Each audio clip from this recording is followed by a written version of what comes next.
Six Screens Telenetwork, earning the reputation of giving all the right ingredients, uninhibited, in exposing the hard, cold facts about the Watchtower Society.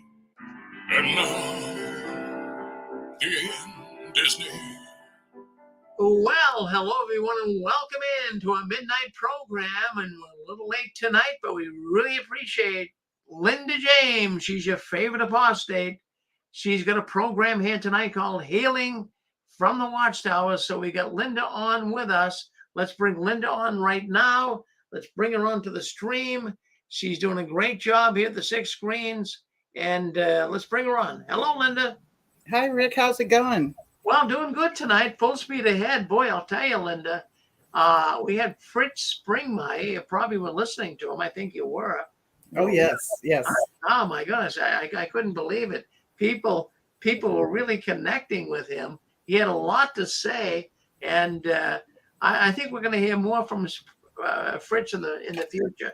But what's on your agenda tonight? Anything in particular? I was going to talk a little bit about grieving time loss, because I think that's something that a lot of us experience is lost time that we gave to the organization, and that it's actually grieve worthy. It's smart for our mental health to grieve this. And so I'll talk about some of the steps and you know, the importance of grieving, because if you don't get a chance to now, it's going to show up later in not very pleasant ways.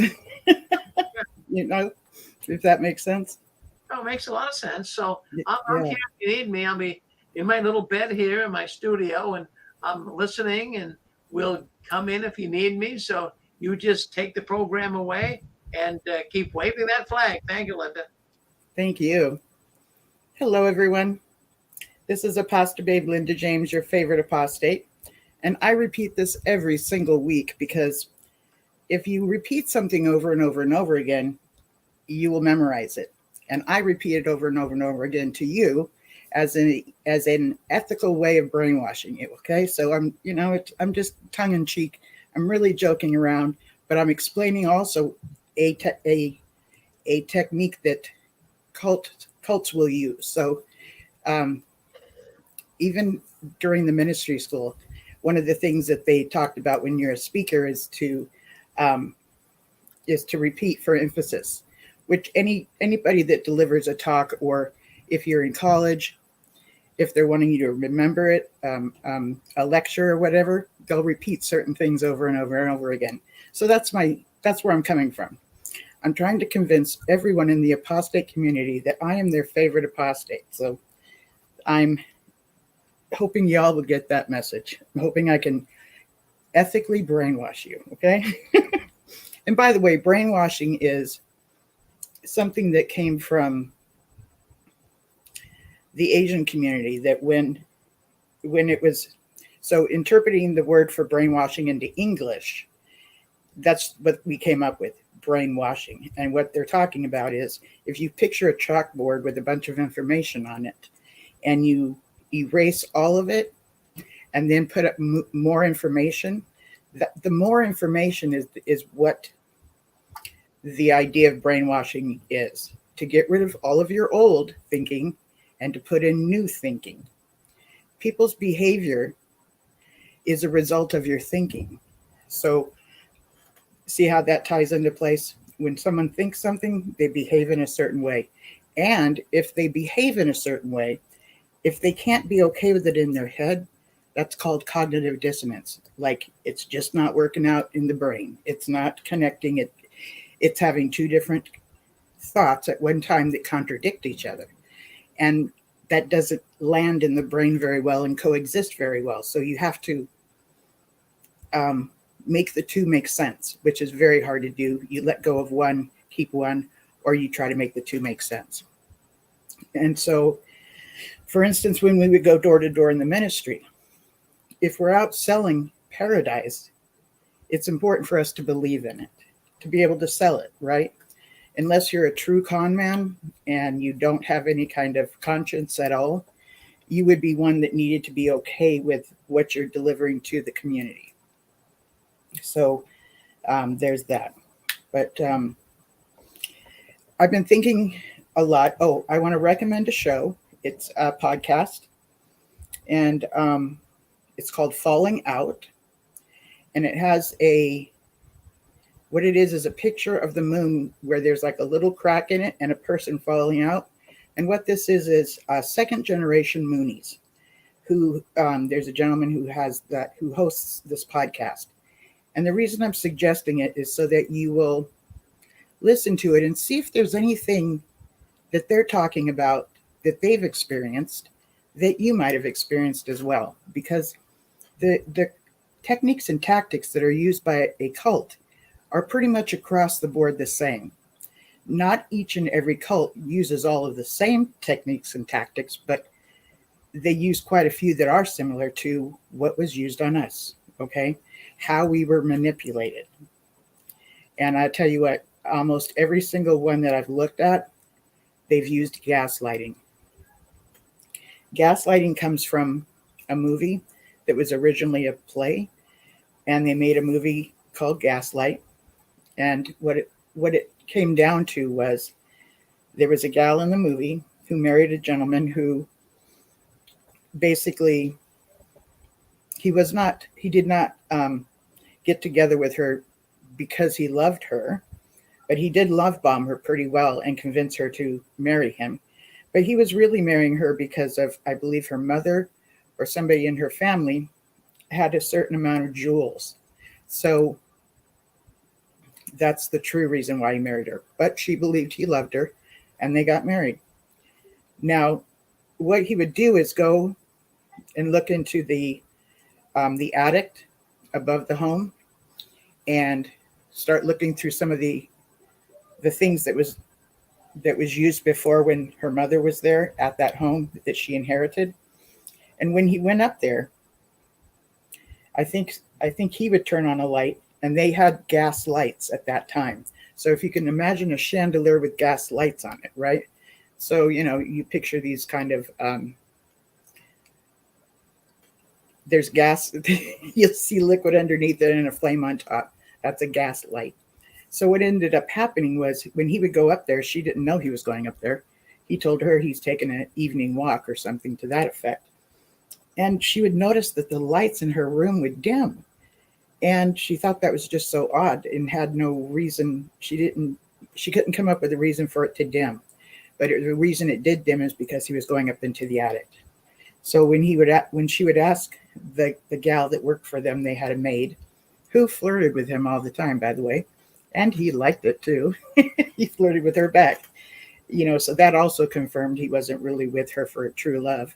But when she asked the maid about it, have you noticed that the lights have dimmed? The maid was like, no, I didn't notice anything like that at all. So once she asked the maid, and then she asked her husband, and he says, nah, you're just thinking this up, So she got to a place of doubting herself and the way she saw reality. Also, too, he would move a few things of hers and when she thought they were in a certain place, they weren't there anymore. And she would ask him, have you seen this or have you seen that? And he would just speak to her like, oh no, you don't know where that's at. He would just really speak degrading to her, like there must be something wrong with you if you don't know where it's at. But in actuality, he purposely moved it to gaslight her, to get her to think she's not mentally okay. So that's what was going on in this movie. And that's what gaslighting is other people challenging your sense of reality. And they'll speak to you like as if you're an idiot. Okay. No, what are you talking about? And you know that this is in fact happening, but they'll talk to you like it's not. So that's an example of gaslighting. This happens almost in every single high control, high demand group that's, a cult. It's a dangerous cult. The word cult comes from the word culture. We live in a culture. Another word for culture is society. So the Watchtower, the organization, is like a subculture, kind of brought aside and not within society at large. So that's pretty much how we are as Jehovah's Witnesses. We didn't need to be put into a compound. We actually self-regulate ourselves when we were in the organization with very many thought-stopping cliches. So if we ever had any kind of doubt whatsoever whether the organization was in fact, the organization that God has chosen for his people, we would instantly say in our own heads, well, where else can we go?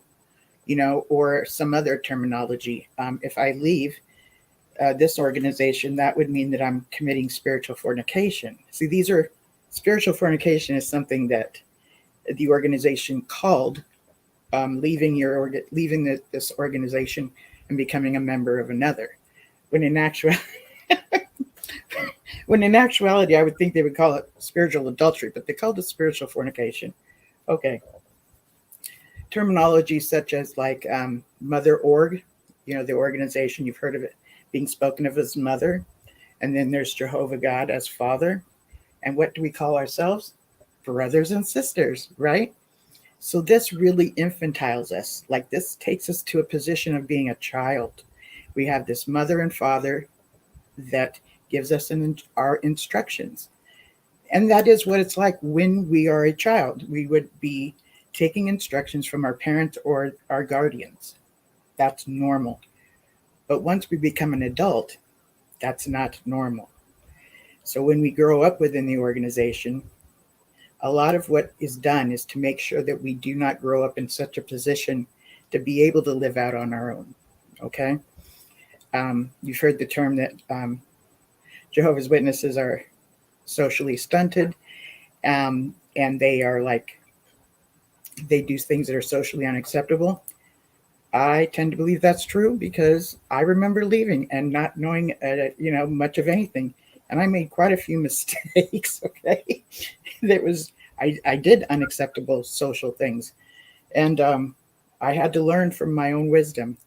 So once you make mistakes, hopefully you learn from it. You ask for feedback, this, that, and the other.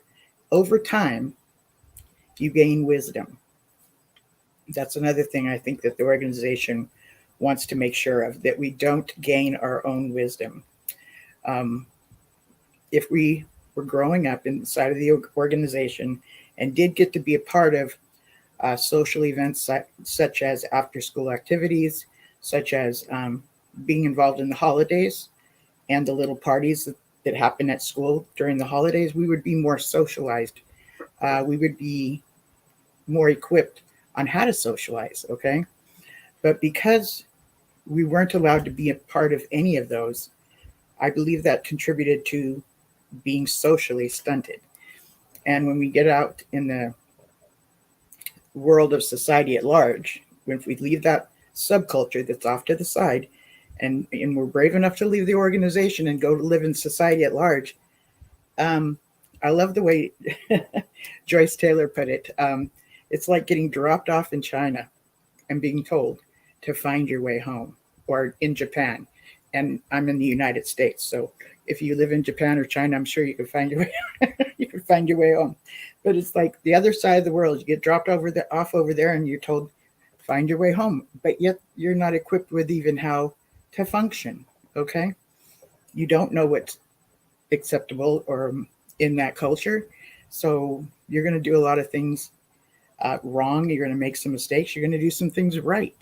And both of those things, whether they're wrong or right, hopefully you will learn and gain wisdom from them.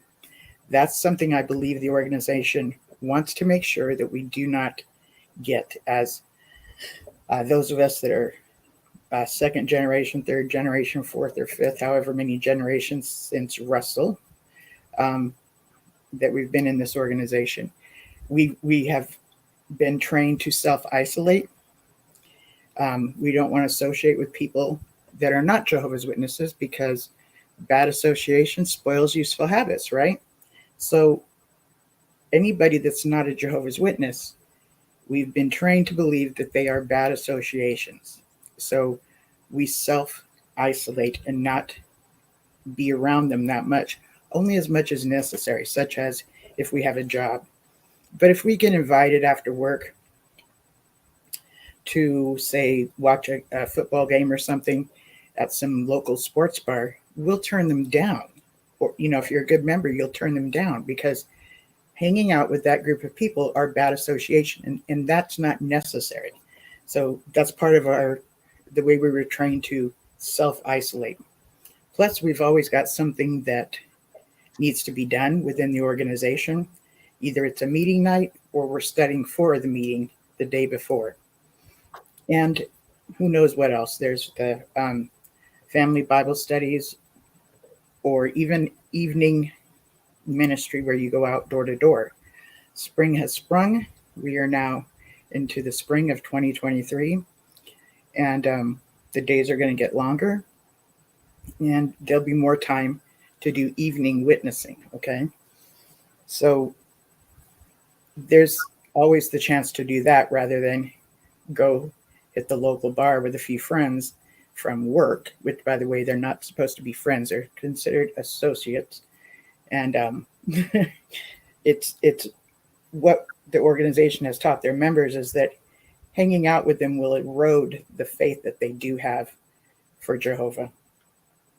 So all this time that we've dedicated, whether you were born in or whether you were recruited, it's very, very wonderful at first because you are actually within a community. And all people need community. We do. It's important for us to have community. When people are in prison and they put them in what is called the hole, they are isolating them. And it doesn't matter how big or bad you are before you go in. When you're finally taken out, however many days, weeks, or months that is, it breaks you. Okay? It breaks you. It is damaging to the psyche. So that, when you think of that, consider what it's like to be shunned. If we've only been associating with Jehovah's Witnesses and never anybody outside of the organization, if we do get disfellowshipped, or if we're questioned whether or not we believe that Jehovah is using the faithful and discreet slave, let me make a point here. Not if we believe Jehovah is God, but rather if we believe the faithful and discreet slave is being used by Jehovah. That is disfellowshipping. That is a disfellowshipping offense right there. You will then be dismissed and disfellowshipped for apostasy. You have to believe that God is using this organization. That's part of the belief system. That's part of the teaching of this organization. So,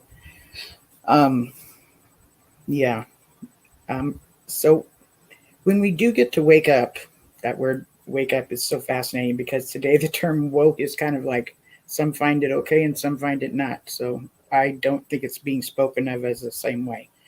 I think when we wake up from manipulation and control, whether it's from a religious group, whether it's from a political group, whether it's from a one-on-one relationship, which could be with yourself and a romantic partner, yourself and a parent, yourself and a good friend, or it could be somebody who has taken their position of authority. It could be with a therapist or a lawyer or a teacher, that could abuse their power and in your life. And of course, because they are positionally above you and suggest certain things, you would naturally do these things because as the class starts, he is positionally above you or she is positionally above you, which, if you think about it, this is the same thing that goes on with a Bible study that the organization sets up, those free home Bible studies.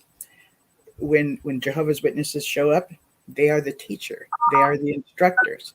So if someone from society at large is willing to study the Bible, which is how they present it as studying the Bible, they are in a student position. And the Jehovah's Witnesses that are leading the Bible study conductors, they are in a teacher position. So the things that they guide the student to do, they have a great place of authority and power. by virtue of their position. So just that to begin with. Jehovah's Witnesses will show up in their what we call our meeting clothes, right? Or clothes that we would wear to a job that is considered a professional job. So even that, okay, if the study conductors show up with dressed up to, it says that they mean business. Ordinarily, someone in their home is not going to be dressed up like that. They're going to be dressed more casual. And even that says a lot, because when the Jehovah's Witnesses show up in the more dressier clothes, the nonverbal communication says we mean business. And it gives an air of demand of respect even. So they're in the teacher position. Their attire and presentation says they mean business. You know, this is no joke. And of course, they're talking eternal life and all this other stuff. So there's a deception there to begin with. They turn the person on to a Bible study, so they think they're going to be studying the Bible. And then they show up with a Bible study aid and just kind of talk about, it's just an aid to keep us on track on certain subjects. But it is that Bible study aid that takes you in a certain strategic direction to get you to think in such a manner of not trusting your own heart, not trusting your own intuition, not trusting your own decision-making skills. But they also bring up how wonderful God's decision-making skills are and how he's, always accurate. They speak of accurate knowledge within the organization. Anything that's printed in their materials or literature is considered accurate knowledge. And that it comes to the members by virtue of the governing body, the faithful and discreet slave. And that this is a way of Jehovah communicating with his chosen people. Okay? And then they tell you that it's your job to choose the right religion, or the religion that God is using to speak to his people. So they add this in, right? So you got to find the right one. And by the way, we're it. And they come up with all kinds of confirmation biased statements that simply praise the organization and how well it works. And you know what? It is very organized, and it is a well-oiled machine. So there's quite a few things that can be brought up that are deserving of praise when it comes to being an organized group. So after a while, the person that's being studied with will come to a place of being told that their trusting on themselves isn't as good of an idea as trusting on God to direct you. Okay? This is gaslighting. This is gaslighting. They're taking you to a place of not trusting your own intuition, not trusting your own reasoning skills, not trusting your own heart. Why? It's treacherous. That's what Scripture says. Who can trust it? That's a rhetorical question, So that's something that's taught within the first 6 weeks, maybe by week 3, okay? So it takes you to a place where you would trust somebody else to make the decisions for you, which is the bottom line of what gaslighting is. You don't trust yourself, and you're made to believe that you won't make the wisest decisions for yourself, but it's better to rely on someone else to make the wise decisions for you, because somebody else would know what decisions are better for us than ourselves, right? That's the place where we're handing over our power to the organization, and it's done by deception. But they've cloaked it in this thing of, look, you're fallible, you make mistakes, you're human, and then we have the perfect Jehovah. See where your life is, see where you have taken your life so far, and where Jehovah can take your life. Jehovah can take your life to the eternal life, right? And what you've done so far, you do some reflecting and you think to yourself, gosh, I have made a few mistakes and maybe have had some pretty heavy consequences from it. But comparing yourself to God, which one's the better? Well, of course you're going to choose God. You don't match up to God. That's a different level. And it really shouldn't be even put on the same levels. You know, what are you going to do? Trust yourself or trust God? It's a different level. Much like loving your partner through marriage and loving your children. That's a different level. So when somebody says, who are you going to love, your child or your husband, see how that, or your child or your wife, it should not be on the same level. It's misplaced. It's not supposed to be that way. And that's where, when somebody does get disfellowshipped, it's presented to them as, who are you going to be more loyal to? Your flesh and blood relative or Jehovah, right? And you'll hear, I've heard of many notes and messages that have been given to those that are disfellowshipped or have chosen to disassociate themselves. And the remaining Jehovah's Witness will tell that family member, I love you, but I love Jehovah more. So I've chosen to be loyal to Jehovah and to shun you, because they truly believe that this is a loving provision from Jehovah. They believe it's a form of discipline. You know, if you remember back when you were a kid, if your parents were disciplining a fellow sibling, you weren't going to get in the middle of that. You had to go along with that. You're not going to stop mom and dad from disciplining one of your brothers or sisters, you know. And I'm talking about decent discipline. I'm not talking about, you know, physical beating or anything. Definitely, if it's on your heart to interrupt, of course that happens. But so that's the mindset of a Jehovah's Witness. I love you, but I love Jehovah more. And so they want to cooperate with the discipline that they believe Jehovah is giving someone and not interrupt it, that they should stay out of it and not talk to the person because it's labeled discipline. But in actuality, shunning is a punishment. Okay? Ostracism is a punishment. Putting a prisoner in the hole is a punishment. Okay? Discipline, no, it's punishment. And what also goes along with that punishment is the opportunity to get reinstated. And when you get a chance to get reinstated, you're told how to do it. And what that means is you need to present yourself in a place of being repentant. Now, the whole congregation believes that disfellowshipping is the last resort. And the only reason why someone does get disfellowshipped is because they were not cooperative with the elders when they had a conversation with them. They believe that the member was unrepentant. Okay? Whether that's the case or not, that's what the members have been told. That if somebody gets disfellowshipped, it's because they were unrepentant. Okay. That's the way members look at those that are disfellowshipped, those that are to be shunned. So the person that is to be shunned, they have to convince the elders that they are repentant. And that could take, 0 to 6 months, 1 year, 2 years, sometimes 3 or 4. I've heard of cases of even 10 years. So that in of itself, when someone knows, when the members know that someone is disfellowshipped, it's also a form of public humiliation, and that weighs on a person too. That they are to feel guilty and shame. They're to have shame about the standing that they're in Jehovah's organization.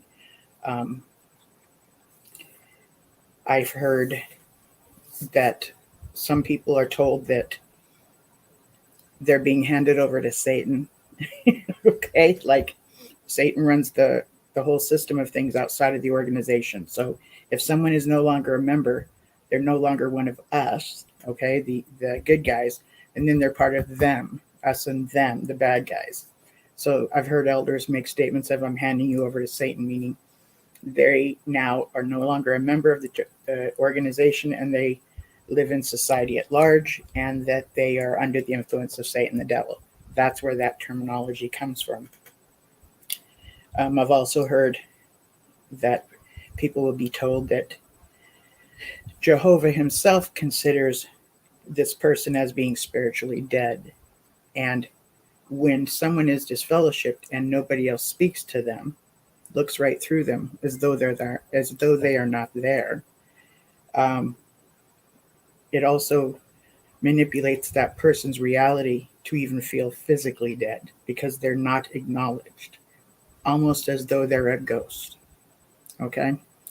Now, the idea of just joining another church, that's usually not what comes to mind for someone that's a Jehovah's Witness, because being a member of this organization is really about their everlasting life. And if they ever leave the organization, they will lose their life, lose their opportunity to become part of paradise, or if they are considered part of this little flock, which is considered someone who is anointed, or the faithful and discreet slave. They used to be called the faithful and discreet slave, but they've now given that title only to the governing body.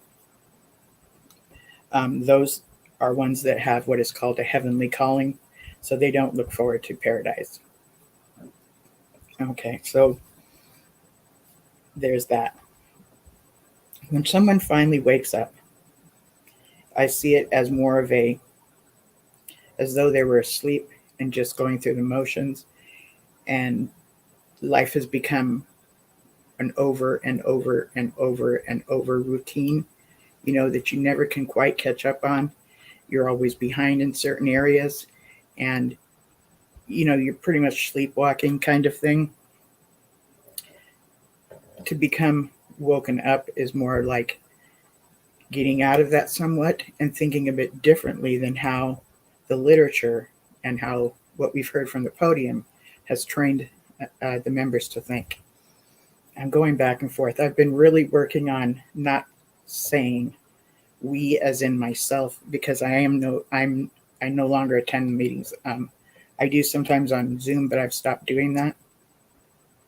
So I'm trying not to say I or we, meaning myself as a member, because I'm trying to differentiate that from true dedicated meeting goer members.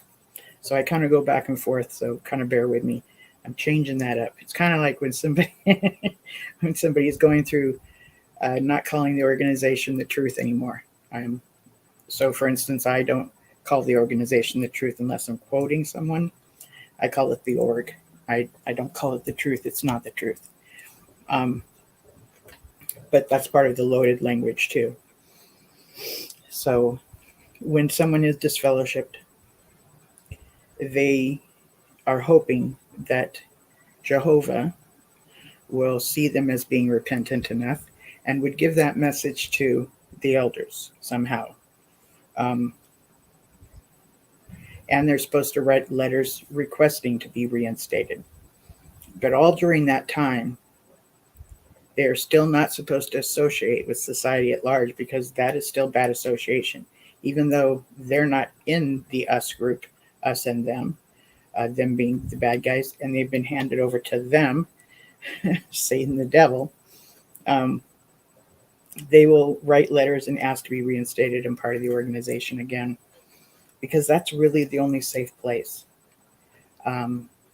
It's also a teaching that if Armageddon comes during the time of one's disfellowshipping, it's guaranteed that you will not survive Armageddon.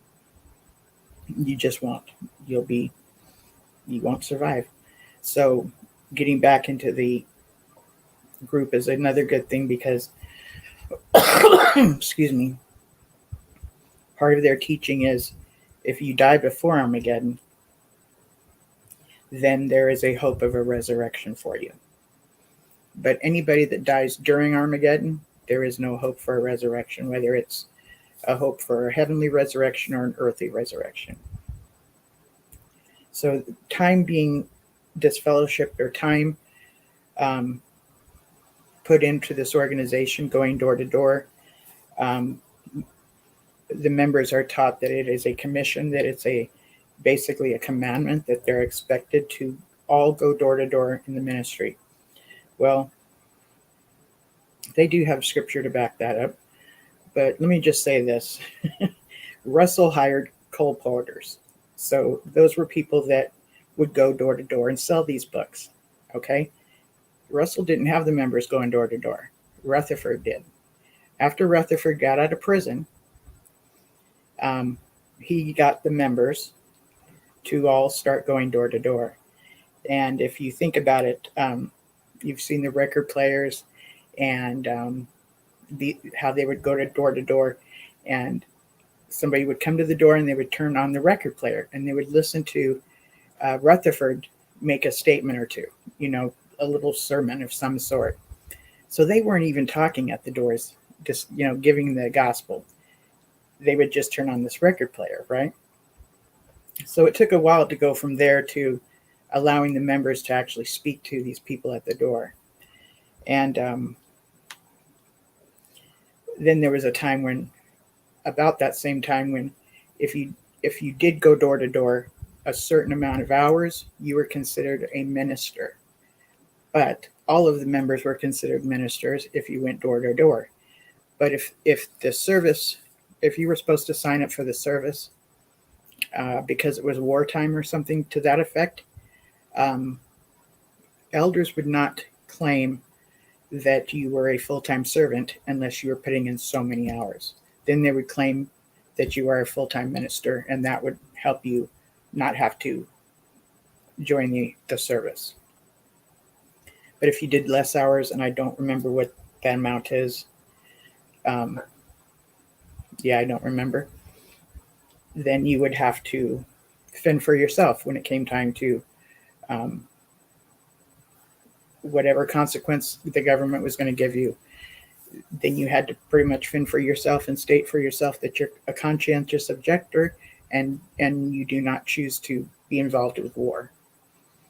And that route was not always easy. Sometimes they could go and state these things and they would be dismissed, but other times they wouldn't. They would be put in prison, okay? And there were people that did that. They were put in prison because they were not willing to take part in the war of that time. And the reason I believe that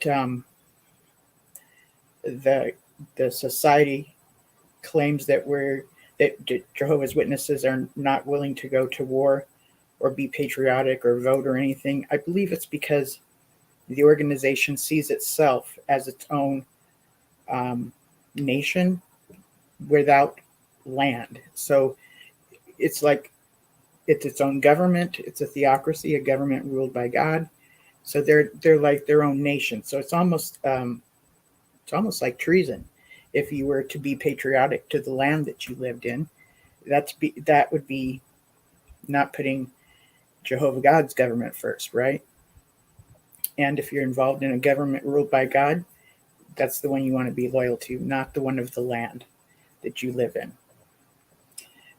When somebody loses time and they finally do wake up, at first it's really can be liberating, and most people do feel liberation right away. But also too, they get to see how their friends and family will drop them just like that. All that back in, I want to say back in the day, but let's just say about 40 years ago or so, they used to say, so-and-so has been disfellowshipped for behavior unbecoming of a Christian. Okay, that's how it was announced from the pulpit. Today, they simply say, so-and-so is no longer one of Jehovah's Witnesses. Either one was code for you are to shun them now. And they know it. The members know that they are to shun that person. I believe in 2016, the symposium, there was a talk at the symposium that stated that if you know of somebody that's inactive, to treat them as though they're disfellowshipped. That gave them, the members, the code that they are to treat them, just like as if they're disfellowshipped. So they're not to talk to them either. So over time, it's just been squeezed and squeezed and squeezed. There was a time when if somebody disassociated themselves, they were not treated as though somebody that got disfellowshipped was treated. They did not used to shun someone who disassociated themselves. But over time, yes, if you disassociate yourself or you're disfellowshipped, you are treated the same with shunning. So since 2016, if you're even inactive doing that slow fade thing, you're supposed to be shunned. But not everybody gets the memo or receives it like that, and they still talk to members that are fading. So I'm just giving an example about just how tighter the organization has become today, from like when Russell was having people come over for a Bible study, right? And then Rutherford, the man was a tyrant. He was a tyrant, but he even considered Jesus as someone to worship. So today, there's no way we would consider Jesus someone to worship. He is Michael the Archangel. He was created, so we would not worship him. Or members do not worship a creation, because we would worship the creator, not the creation. So if you finally come to a place and realize, for whatever reason, and many of us have different reasons, some will leave because of the lack of love that is claimed to be in the organization. Some will leave because of doctrinal reasons. And some will leave because of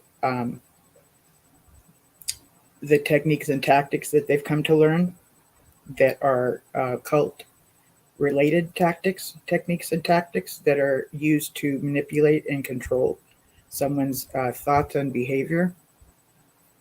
That's the mind control. That's the undue influence and being coercive. And they come to realize that they really aren't able to make their own choices, are they? A lot of Jehovah's Witnesses do believe they can, they have all this freedom to make their own choices. But when you think about it, they have to question many of their larger decisions. What does the organization think about this? And they'll go and study and decide from what they've read from mother organization, from the headquarters. Okay, so these are a combination of different things that will occupy your time. And when you wake up or discover that you want to leave this organization, one of the things that people are not happy about is all of the time that they dedicated to this organization. And they realize it's simply an organization. And why did this happen? Because they were deceived to believe they were dedicating this time to Jehovah himself. And that's really the atrocity of it. What was used to get people to do what they did, disown their family, put in so many hours going door to door, making sure that they didn't make friends with anybody at work or any other place. Children, when going to school, were taught that the campus is their territory, okay? And they weren't allowed to make friends from school. So that's a lot of time lost, depending on how long you've been in the organization. That's actually something worth mourning over. It's a loss. It's a huge loss.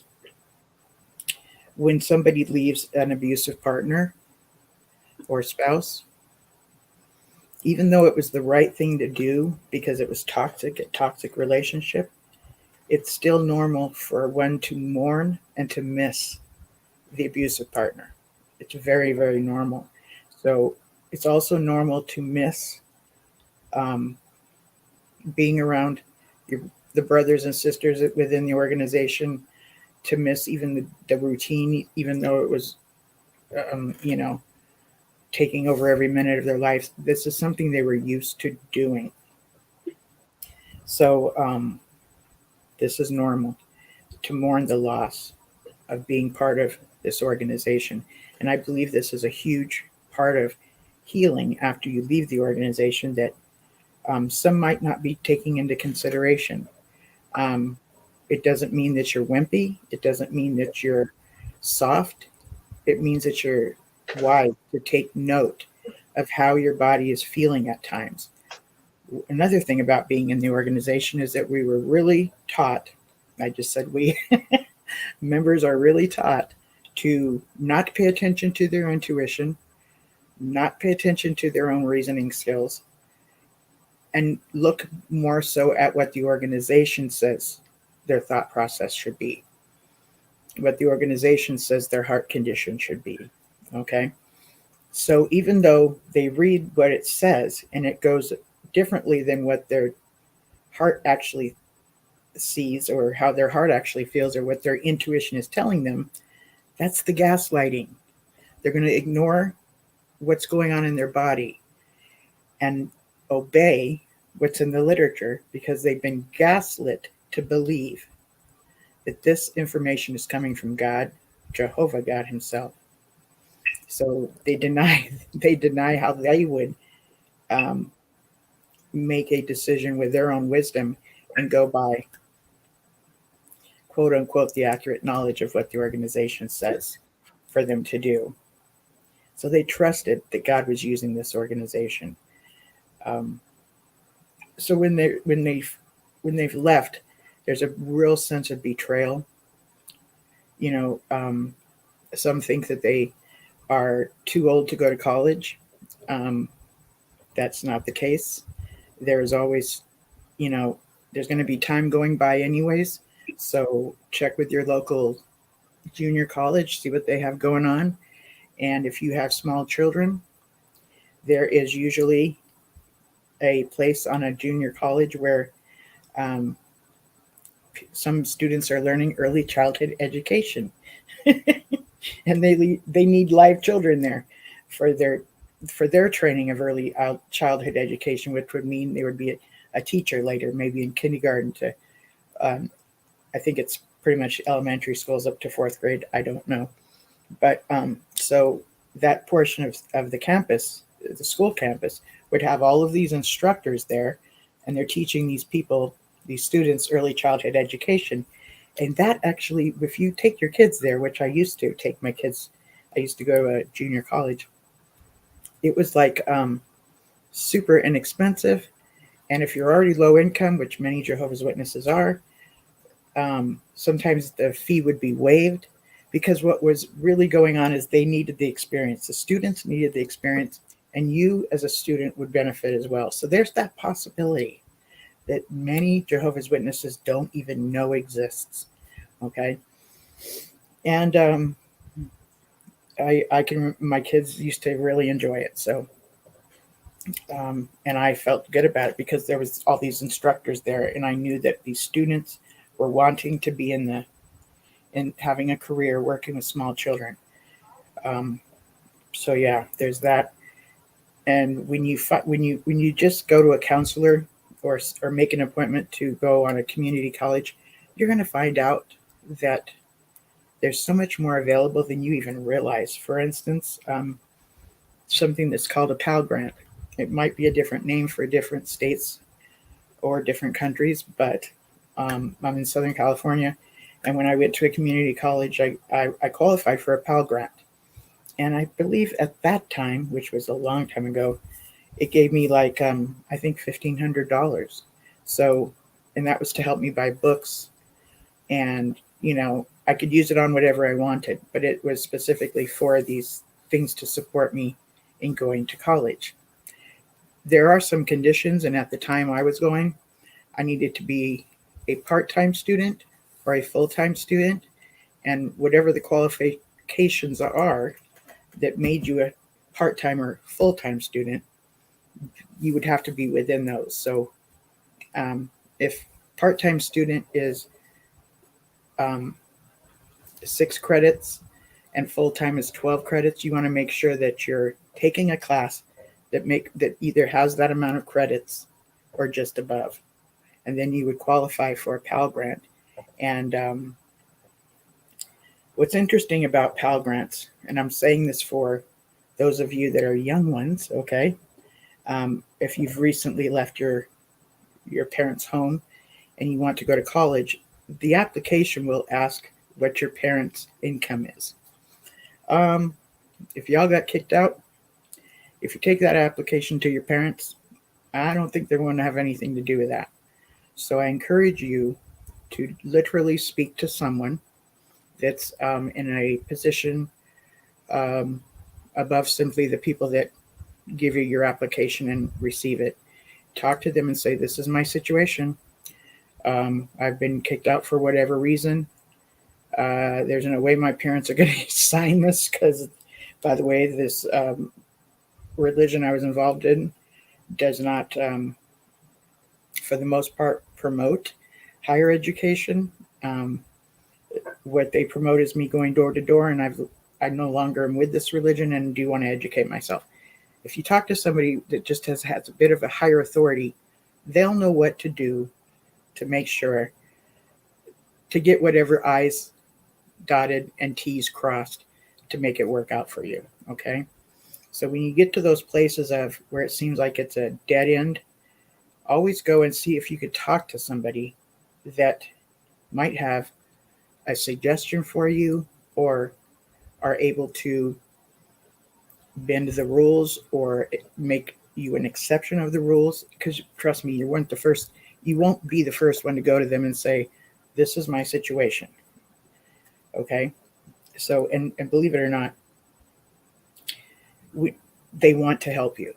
It's not the same as when we go to school, kindergarten through 12th grade, or the basic education that we get.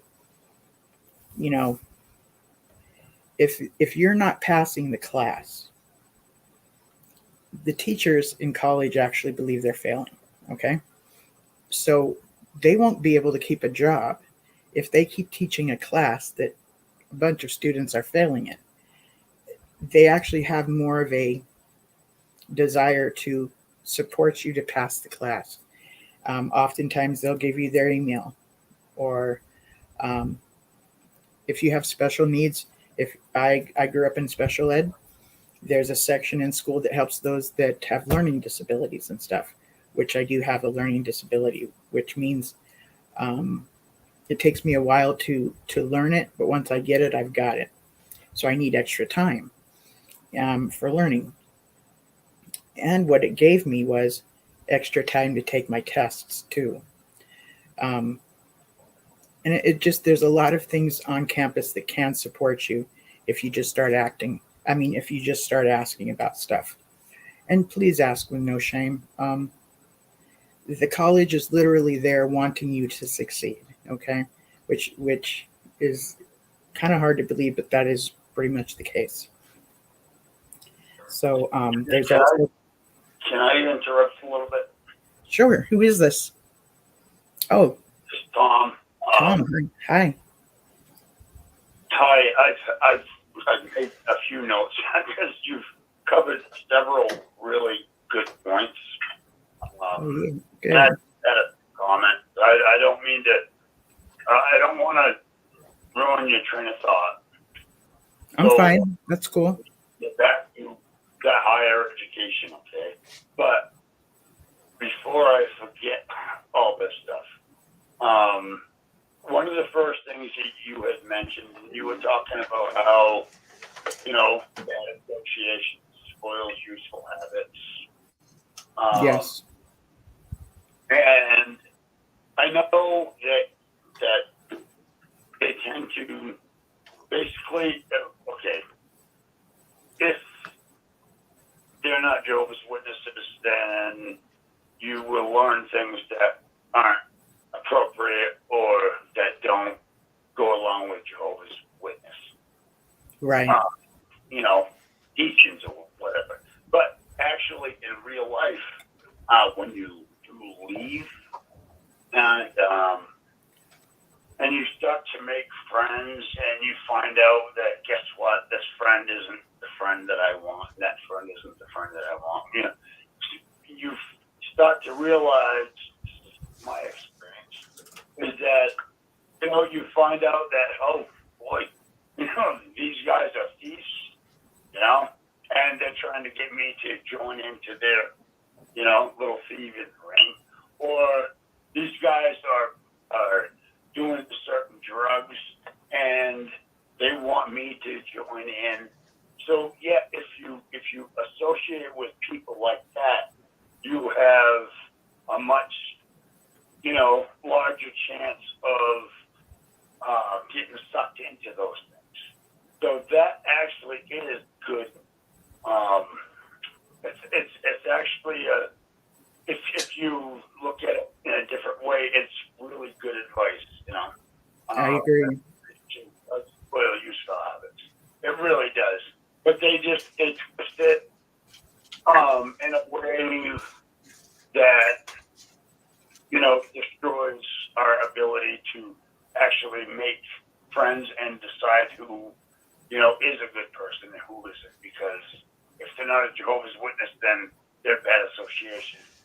That's the way they twist it. But it actually, I think, the I don't know, the foundation of it is really good because, if you are associating with idiots, you're going to expect to be an idiot. You know what I mean?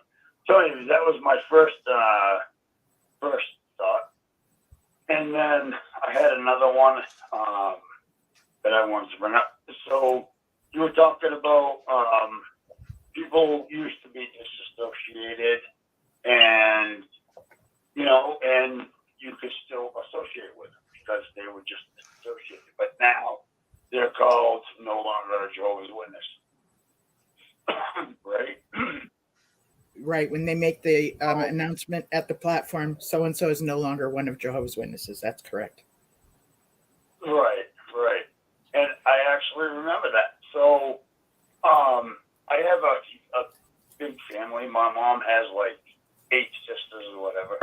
So there was one sister, and she married a guy that was a Jehovah's Witness, and his parents actually started the first congregation in our area. Oh, And wow. so it was his parents, and she married him, and then she started preaching to all of her sisters and ended up bringing my mother in, and then a bunch of my other aunts in. But guess what? What? Those after 75,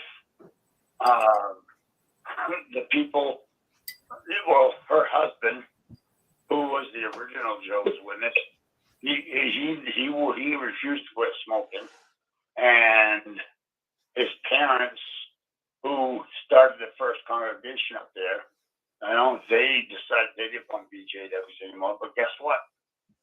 We could talk to them all day long for the rest of their lives.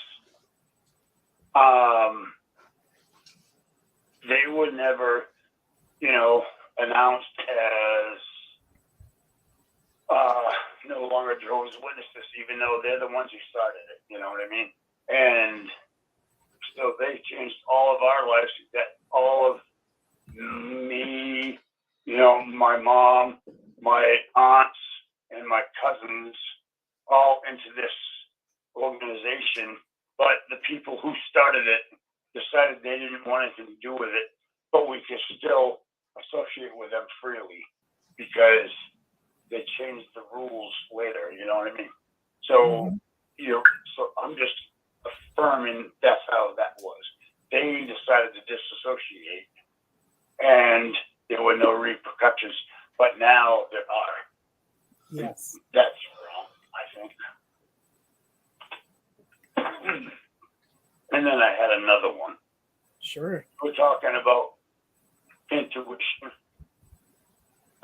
And I remember believing that, if when I had an intuitive thought, like the inner voice, I believed it was Satan or the demons or something, because, and I just, I wasn't, if it didn't agree with Jehovah's Witness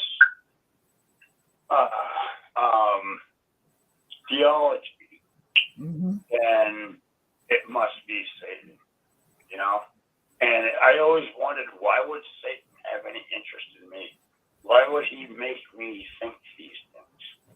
But because of the way I was taught that, you know, if it doesn't agree with Jehovah's Witnesses, then it must be Satan.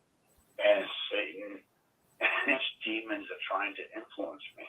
It just never made sense to me. I could never, you know, could never quantify that, you know what I mean? You know, but, so anyways, those are a couple of things that I just wanted to bring up. And, Thank you, Tom. Now, let me ask you something, Tom. When you were involved with the organization, would you say that we were taught to be more afraid of Satan than having trust in Jehovah to handle things? well, you know, To protect us? and I don't know, because, you know, whenever I prayed, I could never, all right, it seemed like I never actually heard any answers. So, but when I had intuitive thoughts that happened to be kind of against, you know, the organization, that I knew, you know, this is wrong and that's wrong. And I can't believe they're letting this pervert, you know, go, you know, and then actually, you know, and I've actually experienced like cousins who, you know, were ostracized and disassociated because they were involved in somebody molesting them, but because they were of, you know, they were, you know, teenagers, but below 16 or whatever. But anyways, you know, stuff like that I knew was wrong. You know what I mean? But it would be like, so my intuition was, this is wrong. But then I was programmed to think that was Satan telling me it was wrong because the organization said it was, you know, okay. Yeah, and that's words from Jehovah. I'm sorry, love, I talked over you. Please say that again. Is that what your question was about? I Yes. kind of was scratchy. Yes, absolutely. You know, it's things like that, you know, and then there would be other things that would come up, you know, and we'd get new light and things like that, and it'd be like, that don't make sense, you know, this don't make sense. But whatever, anyways. So another thing I wanted to bring up was, which I thank you for, as far as the higher education goes. You know, you're 100% right. You know, there was no reason. There's no real biblical reason that they can do this to these kids. You know, none. Doesn't even make sense. There's nothing. It doesn't even make sense that they would, you know, deprive these really gifted, smart kids that can have a free education. You know, there's no reason for it. That's evil as far as what's wrong. So, anyways, thank you for bringing that up about the higher education. You know, anybody that. And I really appreciate anybody that is, you know, is thinking of leaving. Like my daughter, I told you, I don't know if you remember, but I told her she left not too long ago. Yes, and now she's staying with you, right? Yep, she is now, yep. And she got straight A's in school, and she went on all the, you know, they sent her to all the Excel classes, you know what I mean? Like, up over and above, you know, normal classic stuff. And she would have qualified for grants, things like that. But she was so brainwashed that she had to be a pioneer, you know, that she never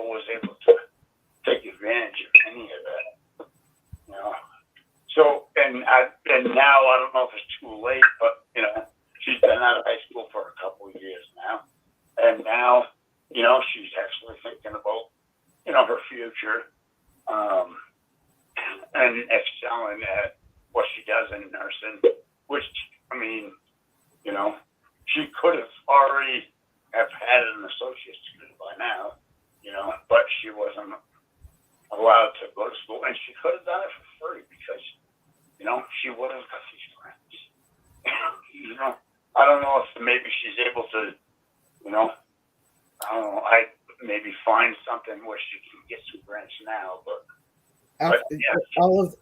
definitely can get a grant, and a grant is something you don't have to pay back. A loan. You know, that's exactly, you know, and I really appreciate you bringing that up because I really want to, you know, encourage her to look into that. I don't know if it's too late. Do you know? Do you have to do it right out of high school, or no, you do not. And see, I was talking earlier about how when I went to community college, my kids were young. So I didn't do it right out of high school either. So really, no matter what time of your life that you're in, however much time that is thought of that you're going to have to put into college is going to go by anyways. Okay.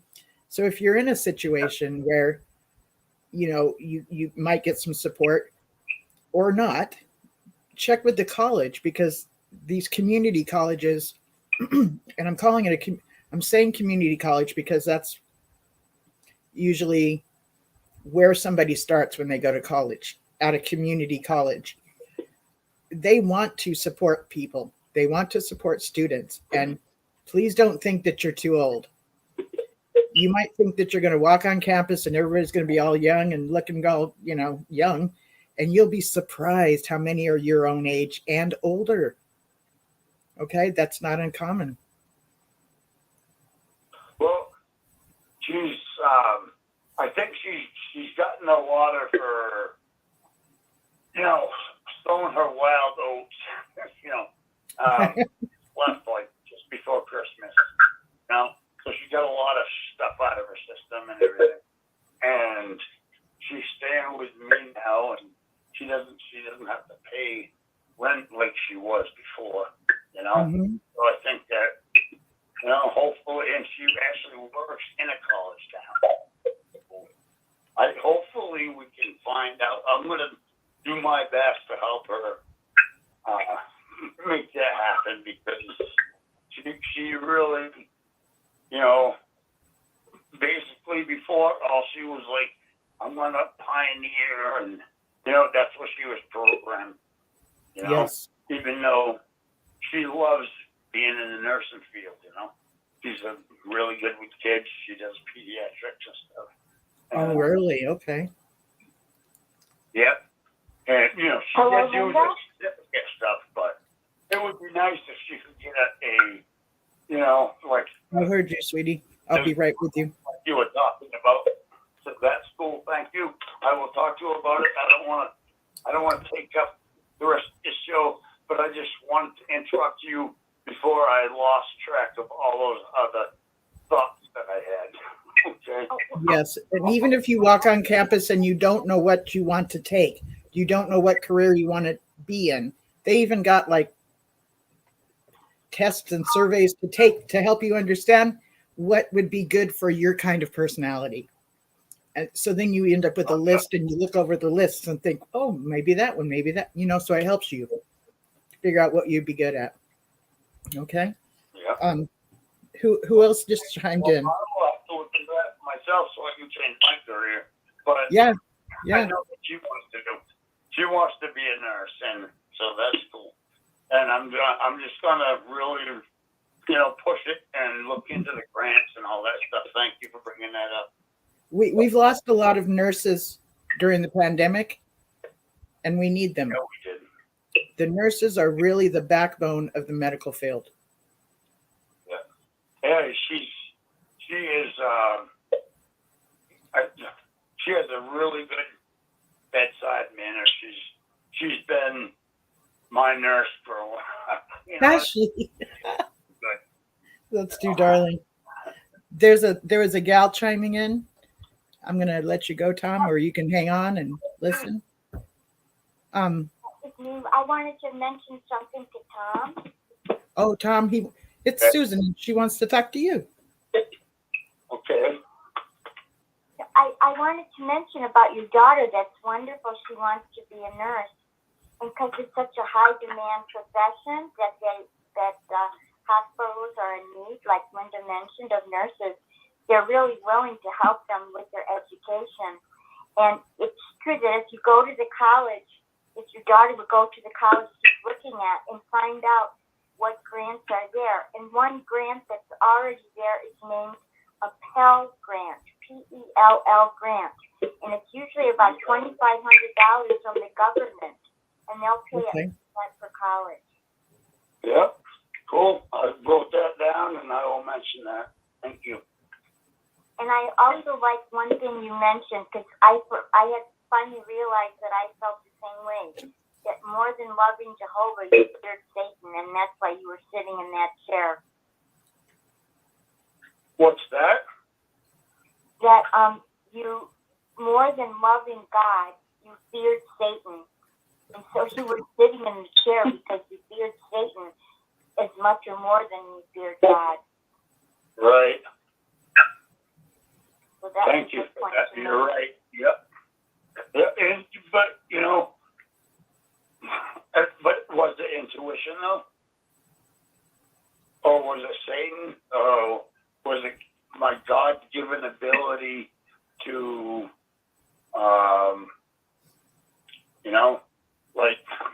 see through people's bull? I don't know.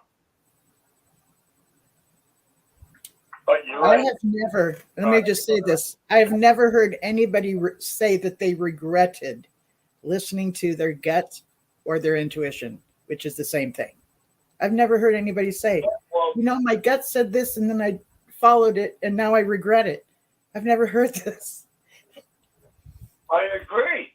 That's why I know how to do it before, way I was brought up as a witness, that, if it went against what you were taught as a witness, then it was Satan. You know what I mean? So, yes.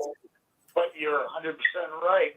I actually, since I left, I've learned to go with my intuition, and I would love to, be able to convince my kids to, to actually recognize that, because that is quite an ability, and they inherited it from me. But they don't recognize it as that. You know what I mean? Because they're indoctrinated. So, and I know it took me a long time because I was indoctrinated, and I always thought it was witchcraft. Yeah. Yes. But yeah, that's a whole different subject. That intuition thing, it really is. But it is kind of a amazing thing. Not just All right. Anyways, yeah, it's crazy. All right, I'm done. Okay.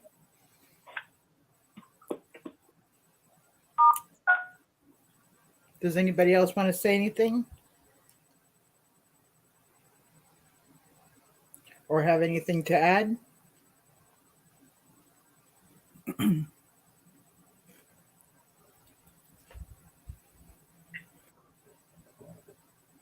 I'm wanting to just open up a little bit of space now before I read an article that's labeled if you're mourning lost time right now, you're not the only one.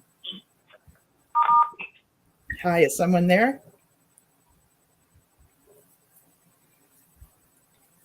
Anything? Hi. I just wanted to say anything. Anything. That's it. You got it. Oh, you goodness gracious. You're so bad. Here I was saying, does anybody have anything on their mind? And you're like, anything. Okay, now I get it. I'm here with my brother. Hey, Tom said everything. Tom said everything we wanted to say. No, just kidding. We're here in Yuma, Arizona. what's the weather like today over there? Really nice, and we have a $20 bet here. It's too cold. Yeah, it's actually too cold. It's like 78. But we were betting that if California is going to sink and just become an island in the Pacific, the way things are going. You know, this is a long time theory. Are you talking like part of California is going to shrink and like fall into the ocean kind of talk? All the rain. With all your guys' rain and snow, I know. Okay. I don't know what's happening. I don't know what's happening over there. You're right. We have not had this much rain. I don't even remember when we've had this much rain. I was talking to somebody on the phone the other day, and I'm like, is it just me, or is this like, that lives here in Southern California with me? I'm like, is this more than normal? And she's like, no, this is more than normal. Yeah, if I was in the Jehovah's Witness writing committee, I would be predicting end times, and this is a sign of Armageddon to come. Exactly. And I've been getting notices for high surf as well. So you got so much snow that it literally has reached the wire of the ski lift. The ski lift is way up high, and that metal wire. Well, the snow has reached almost past it. Is that right? It is in California. Wow. I'm sure if I keep playing with my ping pong religion, like I learned in Watchtower, to jump from Bible text to Bible text, I'm sure I can find a couple of Bible texts that I can use to put it all together and predict, the end of the world coming. That's right. Now, there's exegesis, or would that be like, there's two things, exegesis and the other word. One means taking whatever the scripture is telling you and you get whatever's out of it, or else you put whatever's into the scripture and pull it out. I forget. There's two words, and now I've lost the second one. Well, the ping pong religion was phrased from a Catholic priest down here in Yuma, and he told my brother that the Jehovah's Witnesses are ping pong religion, because they'll read Genesis, and then they'll jump to Revelation, and then they'll read something in Proverbs, and then they'll read something in First Timothy, and then they're all over the place, and because they had you jumping from one Bible text to another, and it happens here. Believe me, listen to some of the people that call you. They jump all over. All over the Bible. They just read one text, like a ping pong game, and then all of a sudden you have a brand new religion. They went from a ping pong religion to the pillow generation. Yep. Anybody can take the Bible and do that with it, and we got an exclusive tomorrow. Guess what? My brother Jesse and I are doing. It's never, ever, ever, ever been done before. What's that? You remember that Gilead? Remember that Gilead graduation song? That Gilead graduation. Around the world, we'll pronounce Jehovah's name. Well, anyways, we are going to do the first ever Jehovah's Witness reaction video. Reaction video? Reaction videos? Yeah, you ever see those reaction videos, like the first time, like a black couple sees Elvis Presley? Those reaction videos? No, but I believe you. Okay. No, but you've never seen them on YouTube. There's all kinds of people, like young kids that have never seen. Oh yeah. I have seen. React to it. They're hosting a show. They'll play something from back in the day, and they'll be like, "Wow," or not wow, right? Okay. Yeah, we're going to react to Watchtower, the Gilead song that came out. So we went to Chili's right now to slam a few beers, me and Gilbert, and this is Jesse. So we were at Chili's. Hi, Jesse. We told the girl, can you give us smoking section? The smoking section. It was a young girl, and she had something on her forehead, I think for religious reasons, but she was smoking section. So she called her manager. What is smoking? I've never heard of that. I go, yeah, because we like to smoke. We want to smoke. And she was, I've never heard. So you have a young generation that's never heard of a smoking section. Yeah.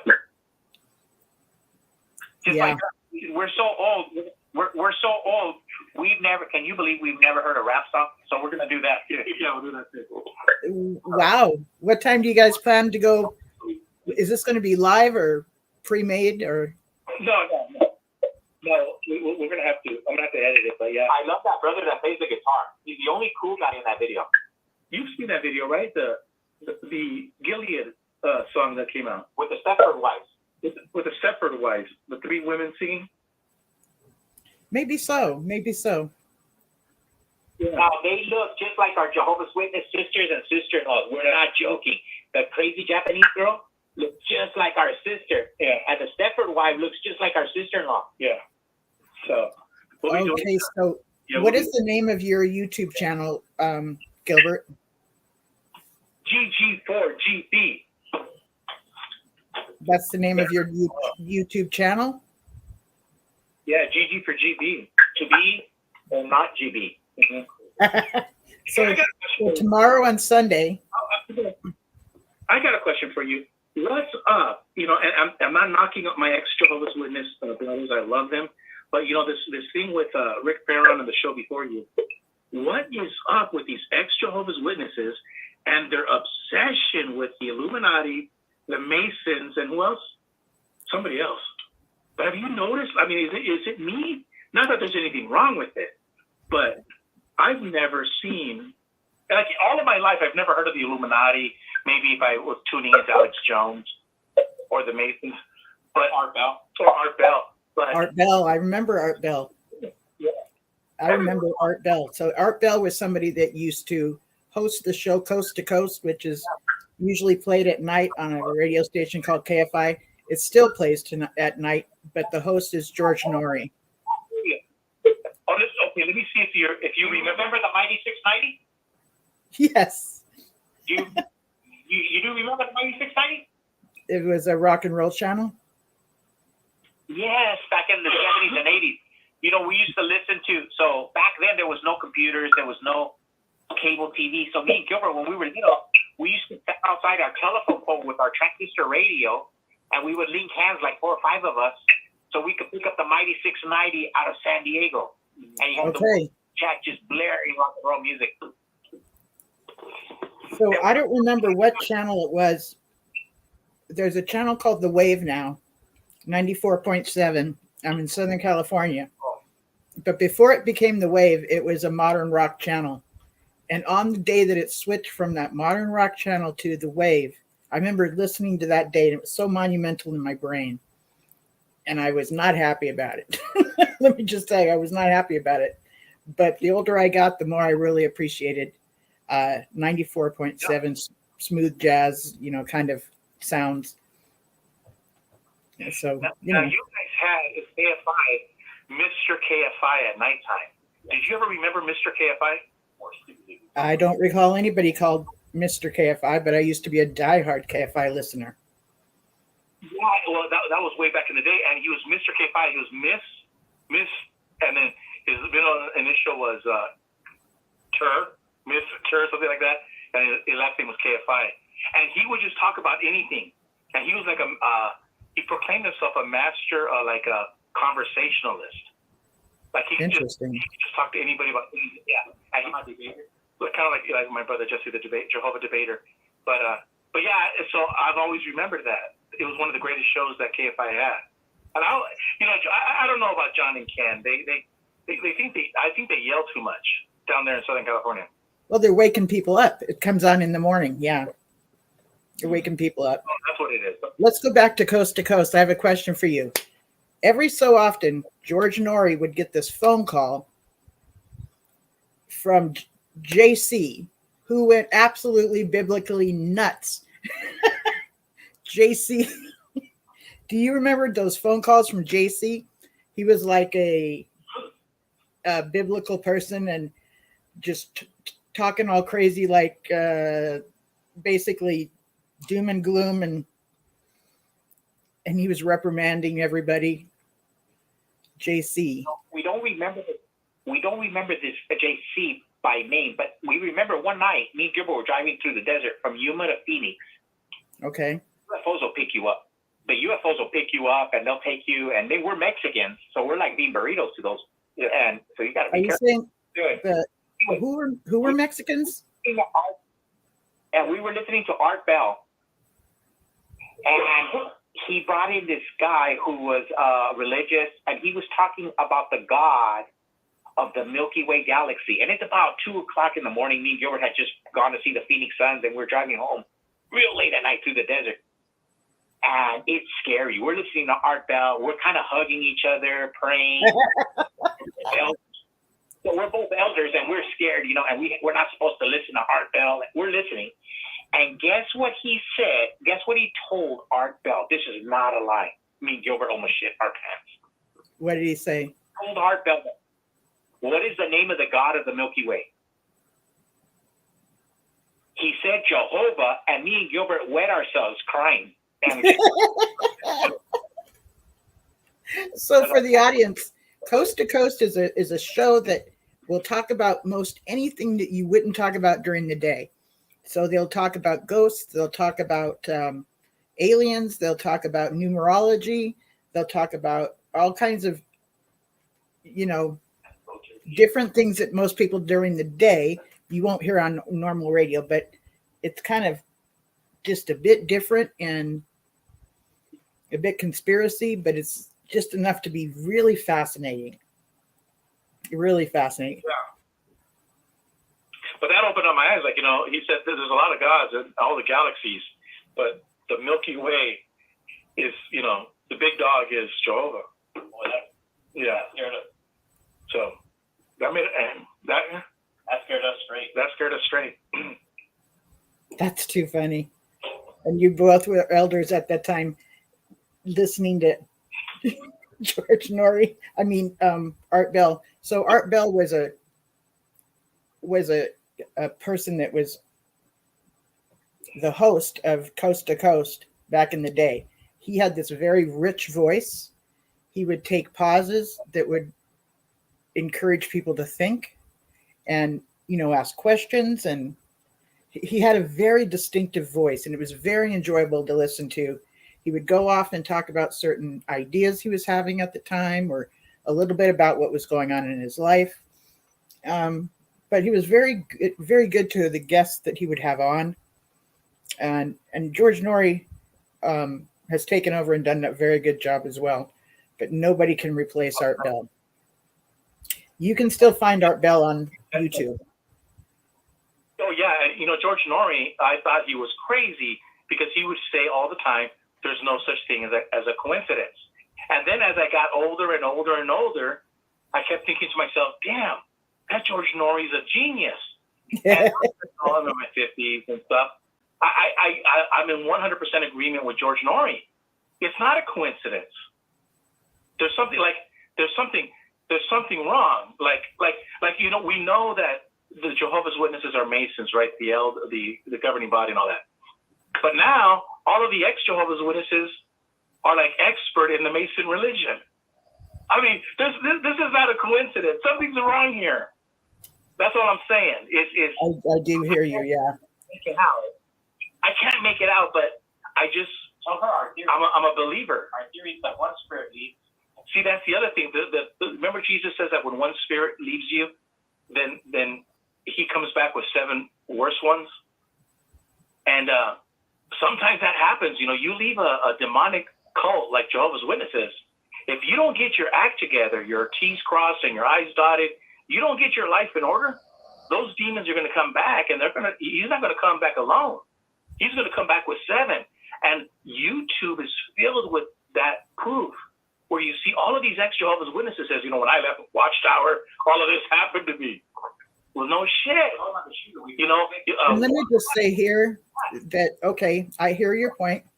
But when I was talking earlier about how we did not learn things that were socially acceptable, we actually act pretty immature. And then we get the consequences of our immature actions. And they're not always pretty. So some of it we're bringing on ourselves out of straight ignorance or naiveness. So, okay, I hear what you said there, but there's also what I just said too. So there's that. No, yeah, that's why I'm saying you get your act together because you want to avoid that boomerang because, karma's a bitch. And let me tell you why I'm saying this. And I do hear you. You're right. Karma is a bitch. I kind of met her a couple of times and it wasn't a good day. So the thing about people that leave the organization, if they have the attitude that the reasons things are going wrong is because of demons, that's going to send them right back to the org. Okay. That's my concern, that it will scare the crap out of them and they'll go running back to the org. I might be wrong, but that's my intuition. So that's why I'm also mentioning that there's a lot of stuff we did to sabotage ourselves when we first leave the organization and don't even realize it. Like I've done things that took me years to realize, oh my God, when I did that, I was really giving this message and didn't even realize it until I learned something that made it connect. You know what I'm saying? Yeah. Well, that's good that you say that, because like sometimes, it's good you say that, because sometimes like I'll say the word demon and in my mind, I'm thinking, like, bad vibes, bad karma, bad whatever. And I'm not thinking like religious. I'm thinking more like secular, like, you got demons inside you, but not like really, men in red outfits with pitchforks. But you're right. When you're talking to a guy or girl leaving Watchtower, they're picturing a guy with pitchfork in a red outfit. No, you're right. And wouldn't you agree? Wouldn't you agree, Gilbert, that if you're a Christian and the Holy Spirit indwells inside of you, or Jesus indwells inside of you, there really is no room for any demons? Wouldn't you say that's the case? Yeah. So absolutely. Just thought I'd put that out there. So I'm saying this for people that, have transitioned from Watchtower theology and they see themselves as a Christian still. Don't fear the demons. They don't have the power that the Watchtower has claimed that they do. They've used it to scare the crap out of you, and that's why it's fear indoctrination. Yeah. Yeah. And and I would just say, like I said, I'll say it again. I'll be repeating myself. Just get your house in order. For ask forgiveness for what you've done. A lot of those beautiful videos out there on YouTube where people say, "Hi, my name is so and so. I'm sorry I went knocking on your door." Like people just coming out and just admitting, "Hey, I messed up." That's the thing to do, because you don't want all that bad stuff to come back at you. You want to. You want to come clean like an alcoholic in Alcoholics Anonymous. You just want to just lay it all out. And I say, hey, yeah, I'm sorry, man. I made a mistake. And I think that's the best medicine you can give an ex-Jehovah's Witness, is tell them, hey, just come clean, confess, say you're sorry, forgive yourself, let yourself be forgiven. And then I think that'll spare you so much anguish, so much pain. Yes. Learning to forgive yourself. Because I know you talk about that. It took a while for me to forgive myself. Yeah. It's not easy. It's easy to say, I forgive myself. No. Sometimes when you have a real good heart-to-heart with yourself, you come to find out that, no, you're not forgiving yourself. You're not, you're too hard on yourself, And I think that's number one. Learn to forgive yourself for what you did, And I think that's the best advice I can give XJW. I really appreciate you saying this, because where the organization reigns and has so much power over members is in the place of fear, obligation, and guilt, which is FOG, F-O-G. And if they can keep you in fear, and if they can keep you with a sense of obligation, and keep you having a guilty conscience, they have power over you. Okay? That's when you can find a place in your own heart to forgive yourself and say, I did this for whatever reasons, and just be honest with yourself and forgive yourself. It's a really big release. And sometimes you need to do it over and over again, because other things will come up, right? Again, forgive yourself, for those things, and forgiving others as well. This doesn't have to be a Christian thing only. It can be for non-Christians as well. Forgiveness and non-forgiveness. Go ahead. Let me just finish out the point. Let me just finish out the point because I just got done starting a statement. It doesn't have to. This is a principle that can be used whether you're a Christian or not. And the reason I say this is because when you feel this resentment and hatefulness towards others, what happens is you're carrying them with you like spare luggage. And when you forgive them, it's as though you are releasing them from being from repressing you from going further in life, if that makes sense. So does that make sense? Makes a lot of sense. Okay. Hey, you know what? Right outside of Yuma, on the California side, you cross the river. Right on the other side of the river is Algodones, which is Mexico. And Algodones is about the size of, say, like two Walmarts with a parking lot. Like imagine a super Walmart and the parking lot. That's as big as it's not real big. It's a border town.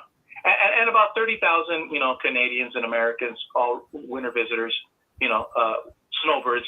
They go for dental work and everything. And I mentioned this because it's kind of like what you're talking about. True story. It's kind of like rated R, but I'll keep it clean.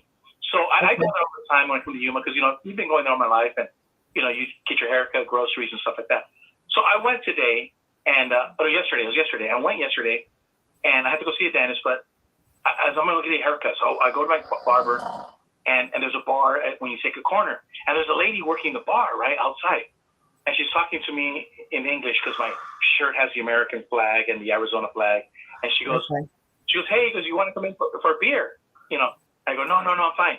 And she goes, what about a massage? I'll give you a happy ending. She says that. And no way. And I start talking to her in Spanish. I go, what did you say in Spanish? And she goes, you heard me. I go, say it one more time. She goes, and she says, I'll give you a massage and a happy ending. And she goes, or if you just want the happy ending, I'll give that to you. Oh my gosh. I go, listen. I go, I gotta go get a haircut. So I get a haircut and I come back, and then she proposes it again. And I said, well, you know what? I go, I'm trying to be faithful. I'm in a relationship and I'm being faithful. And she goes, well, she's not gonna know. I go, yeah, but I go, and there was a whole bunch of other women there too. And I go, yeah, but I'm in a relationship with Jesus. I said it in Spanish. They all started laughing. And we had a good time. We were talking about everything else and everything. But the point is this. I felt so happy because I was thinking to myself, if I was a Jehovah's Witness, I know I would be judgmental. Inflation is at 20%. This woman is doing her job. She's trying to make ends meet. And I'm over here. I'm happy. Everyone's happy. I'm not being judgmental. I don't ask. I don't want to know. I'm just minding my own business and I'm just leaving it and I'm letting myself just be happy and I'm letting them do their thing.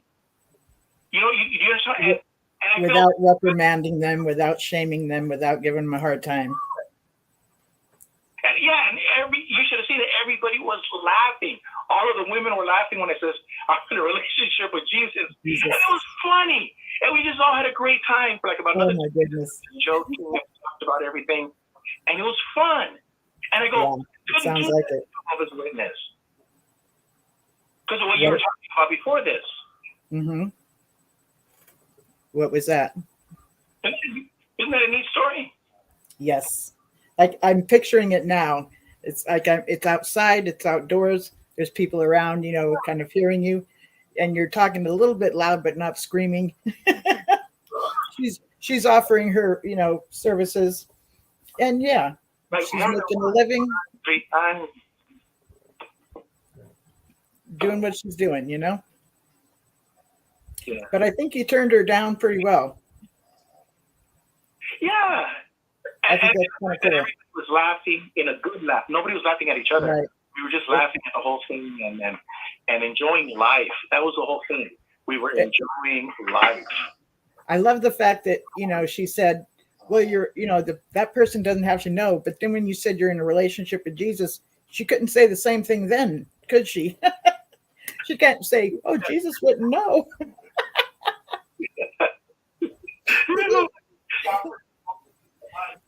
And then my brother says, she offered me an overlapping massage. Stop it.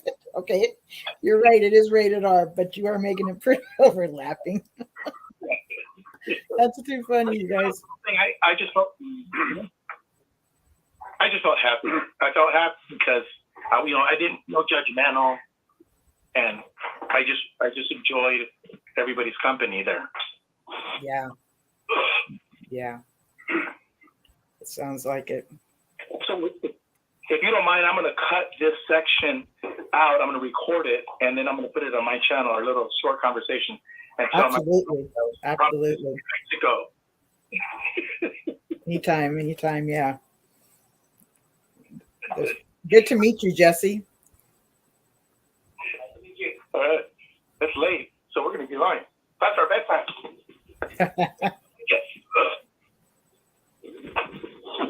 Just Tom again. I got a question. Okay. As far as forgiving yourself, do you remember as a Jehovah's Witness that idea of forgiving yourself as being impossible?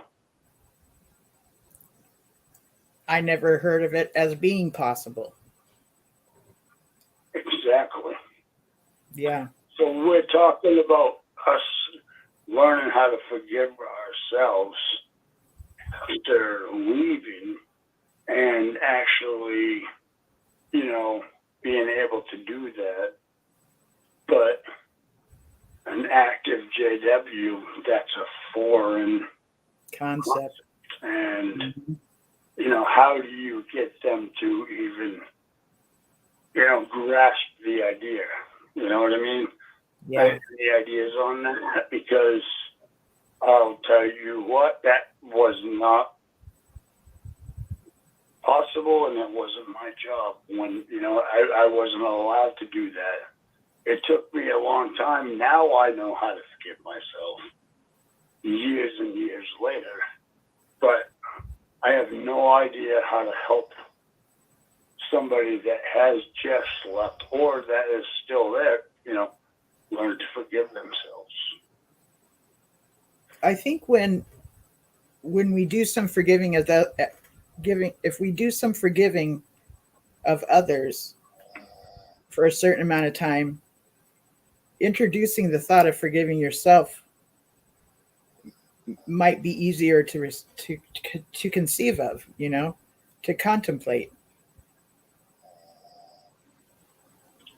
Maybe, yeah. Actually, that makes sense because, yeah, we were taught to forgive others, but to forgive ourselves was never an option. Yeah. Yeah. Could I share something that someone shared with me? Sure. Hi, Susan. Hi. I have a hard time forgiving myself, so I've had to work through this. One way, there's been several others, but one way is that look at one of your children or at yourself when you were a child. So in your mind now, picture yourself as a child. And you're saying to your older self, I've done this, and this, I'm bad. Do I deserve the spanking? And of course you're going to say, well, of course you don't. I stole a cookie. Well, I forgive you because you were a child, you were a child when you did something wrong. Or you can be a teen or whatever and have so many things weighing on your heart from all the things you've ever done. So you have to just go back to the time when you committed this wrong and say, how old was I? That's my inner child. Okay, I'm going to forgive myself. And just go item by item and just work, say it to yourself and say, how could I be angry at myself? Or if you were an immature Jehovah's Witness, you can say, well, I was an immature witness. My inner child, forgive my inner child. I was just a child when I did those things.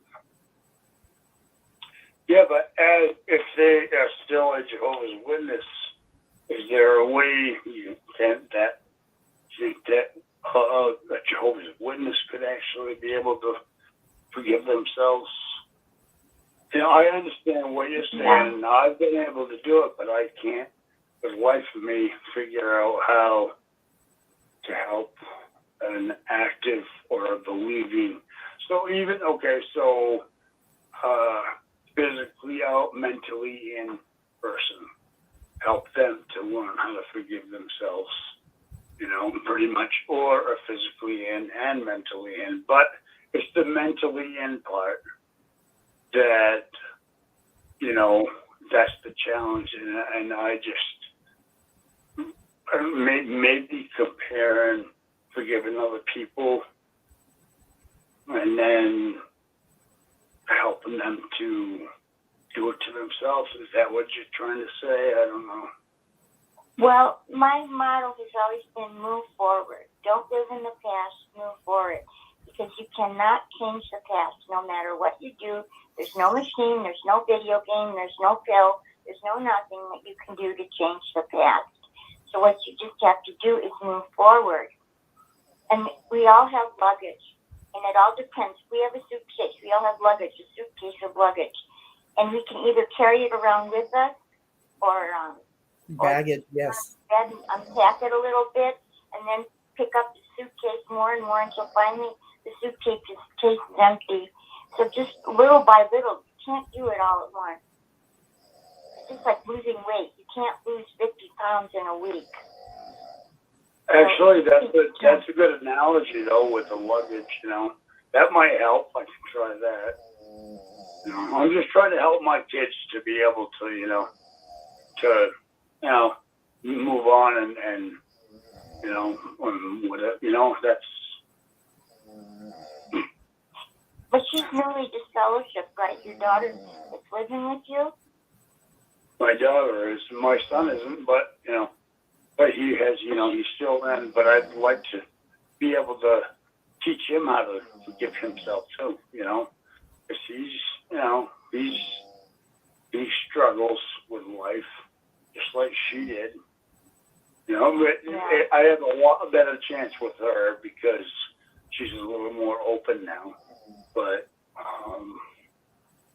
I love them both, and I wish, I just know how hard it was growing up that way and being so judgmental of myself. And, the only person that could forgive me was this invisible God that never answered me and, was never actually, I don't know, he was supposed to be there, but, I never felt like I was ever forgiven because, so anyways, if I could have learned how to forgive myself when I was younger, my life would have been better, but I can't really, I think while he's still in, maybe there isn't a chance for him, but maybe there is for her. Well, they're young adults, and young adults tend to, want bits of advice in little bits and pieces. And if you try to help, like if you put a child by the side of a pool and say, I'm going to teach you to swim today, and you push him in the pool, and I've had that done to me when I was a kid.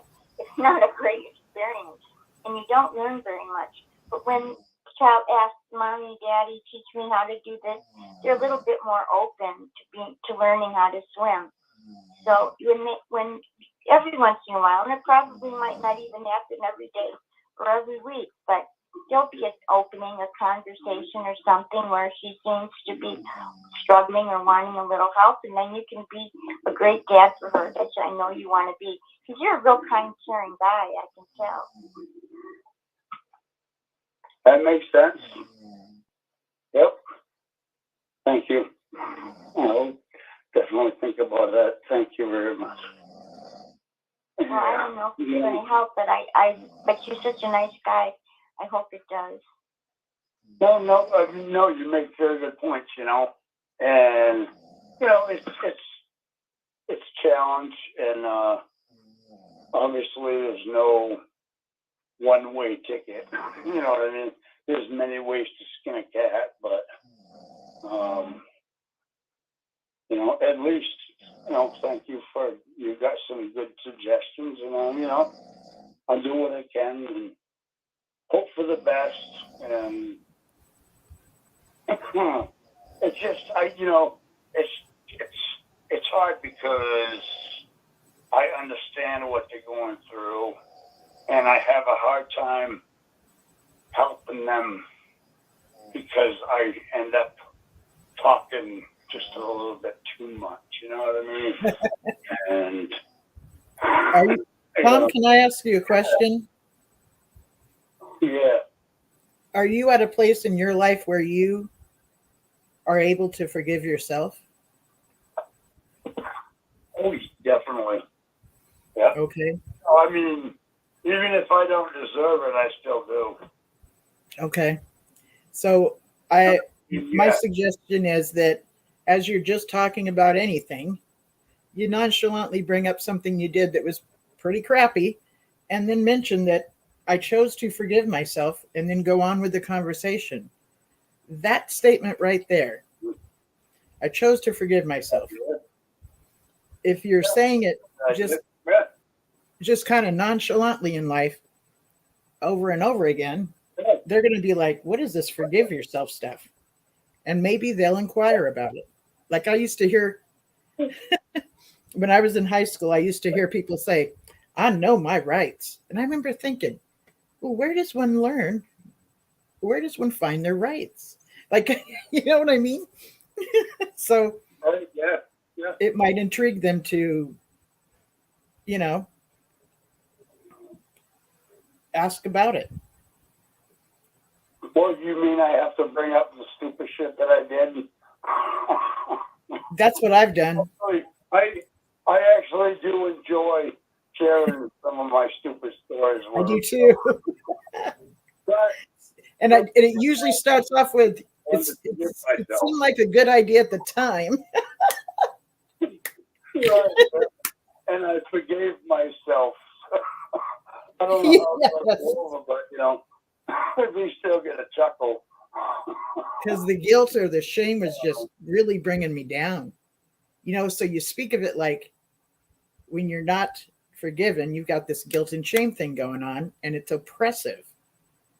So this is what you do to get rid of it.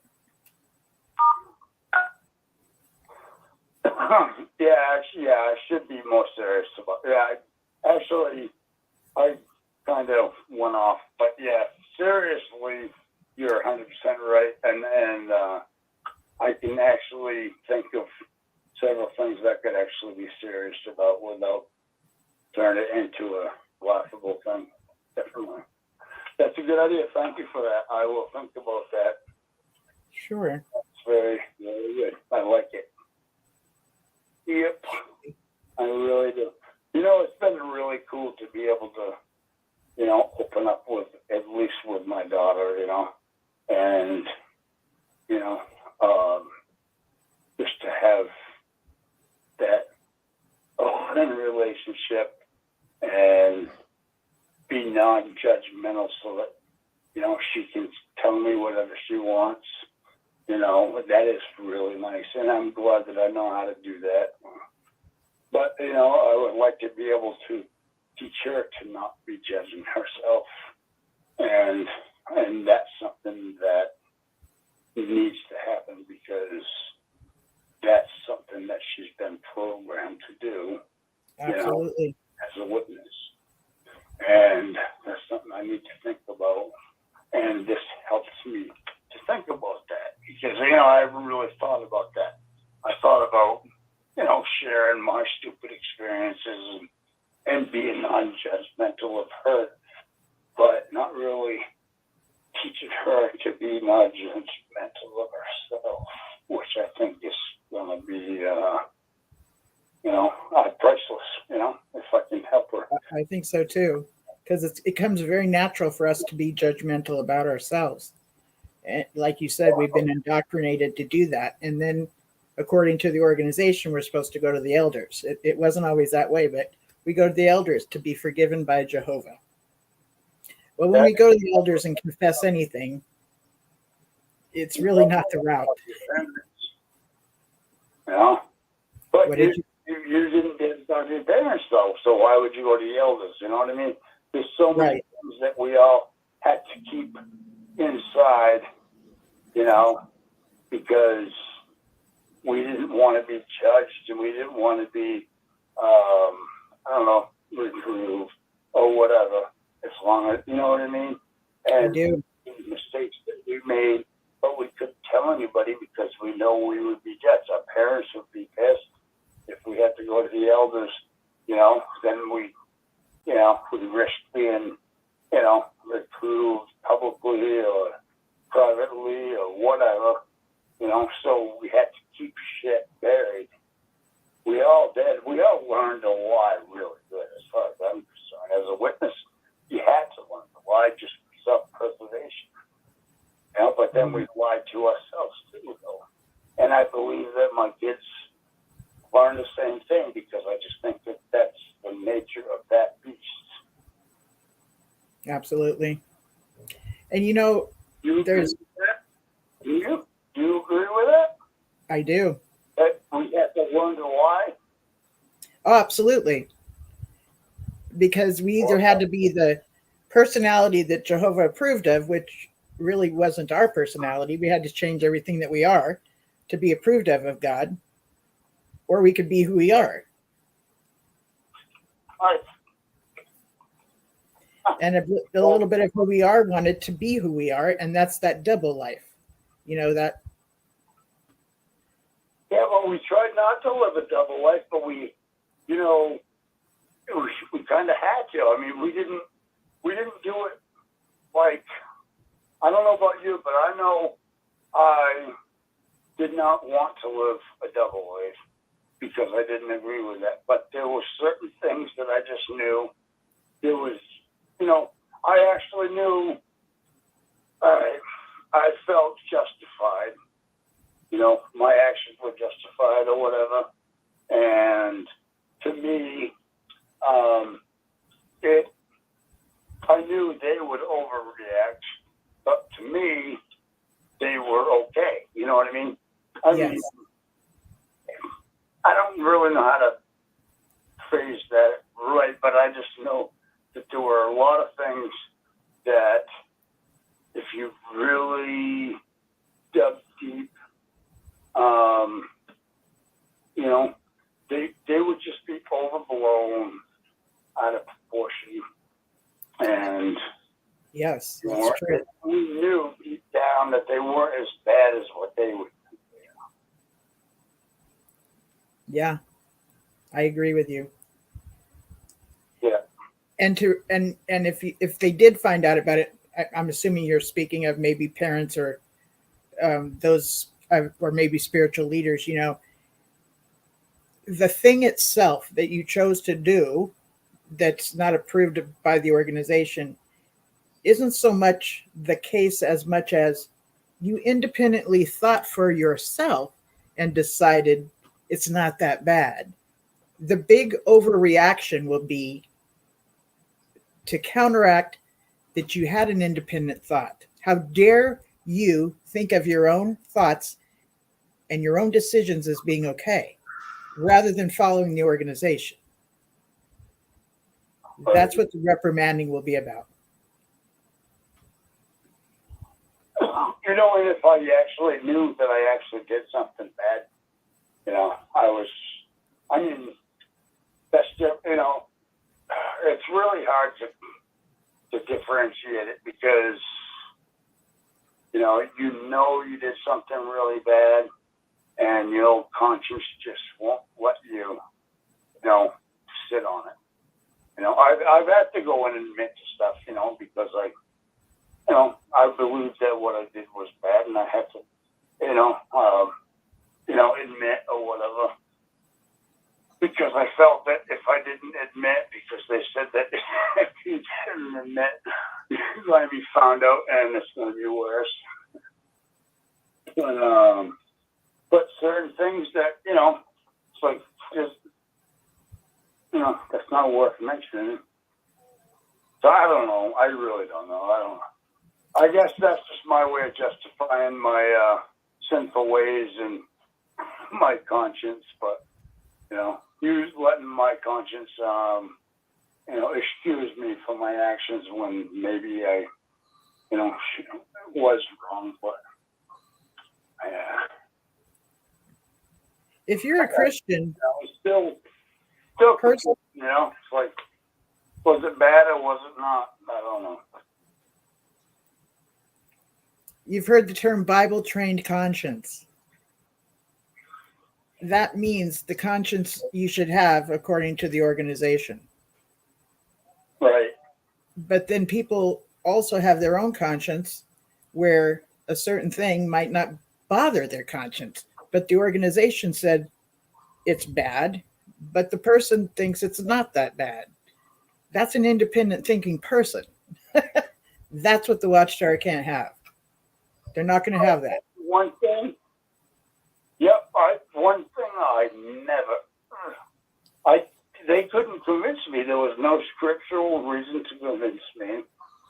And, I had enough critical thinking skills that so-and-so should be shunned, even though they're not baptized, and they actually didn't do, they didn't consciously try to commit this sin, but they decided that they're going to, dissociate them or whatever. It's like, you know what? They're too young. They, I don't know. To me, it was like I refused to follow those policies with certain people under certain circumstances because I just knew that it was wrong. They just could not convince me that it was right. And, stupid things like that. I think one of my favorites that they use, and it's like, what can you say to this? They'll say it could stumble somebody. You don't want to be responsible for stumbling somebody right out of the organization or right out of the truth. What an unfair burden. You might stumble somebody. They're not saying you're going to. It's a might. It's like, oh my God, you could. Yeah. So that was yeah. Yeah, that's a pretty clever one as far as stopping a member's behavior. It works very well. Yeah. But I'm declaring it lame. That is lame. That is a ridiculous excuse, and it's not based in any reality. And when they would disassociate somebody that wasn't baptized, they could never prove that. I always knew that was wrong. And then they did it to me. I knew it was wrong. But you were not baptized? I wasn't baptized, and I got disassociated. And because I was a unbaptized publisher, and so I was shunned for 2 years until they changed the policy. But I knew it was wrong. So Change their policy to what? Okay. Well, before that, any of my cousins that got disassociated that weren't baptized, I still talked to them. I was the only one. I did not agree. I knew better. I knew that was wrong. So anyways, they did it to me. And then a couple of years later, there was a Watchtower article that came out. It's probably because they were getting sued. I would think so. That's the only thing I can think of. But all of a sudden, my mom, after not even, just totally treat me like I was dead, I'd see her.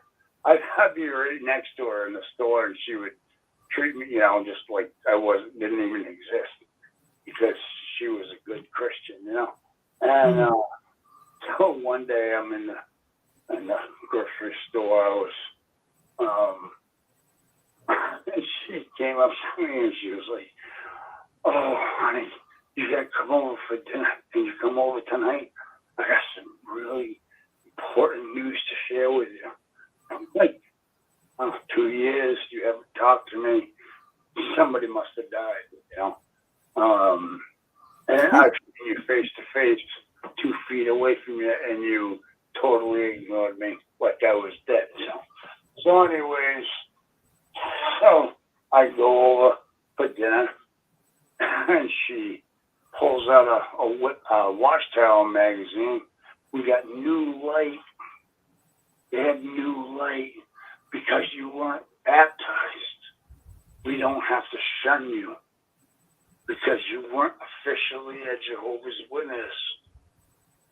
Even though you were even though you were an unbaptized publisher, they no longer will consider you as disassociated because you weren't baptized. So we can have association with you. And isn't Jehovah wonderful that he's allowing us to do this now for you?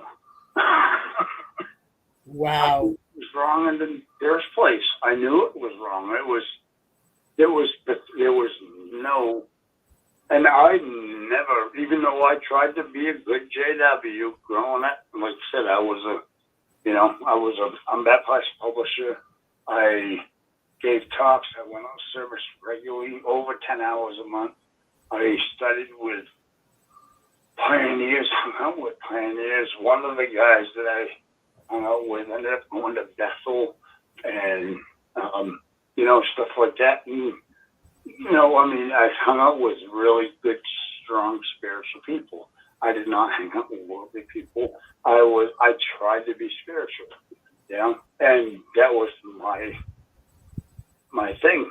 And until one day, at an assembly, they said, if you want to have sex with somebody and you're not married, it's just as bad as having sex, then you might as well do it because you're just as guilty as if you did it. That's what they said at the assembly.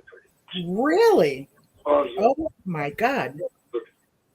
Oh, I know. It was, well, guess what? That was the last assembly and never went to a meeting after that because it was like, well, hell, guess what?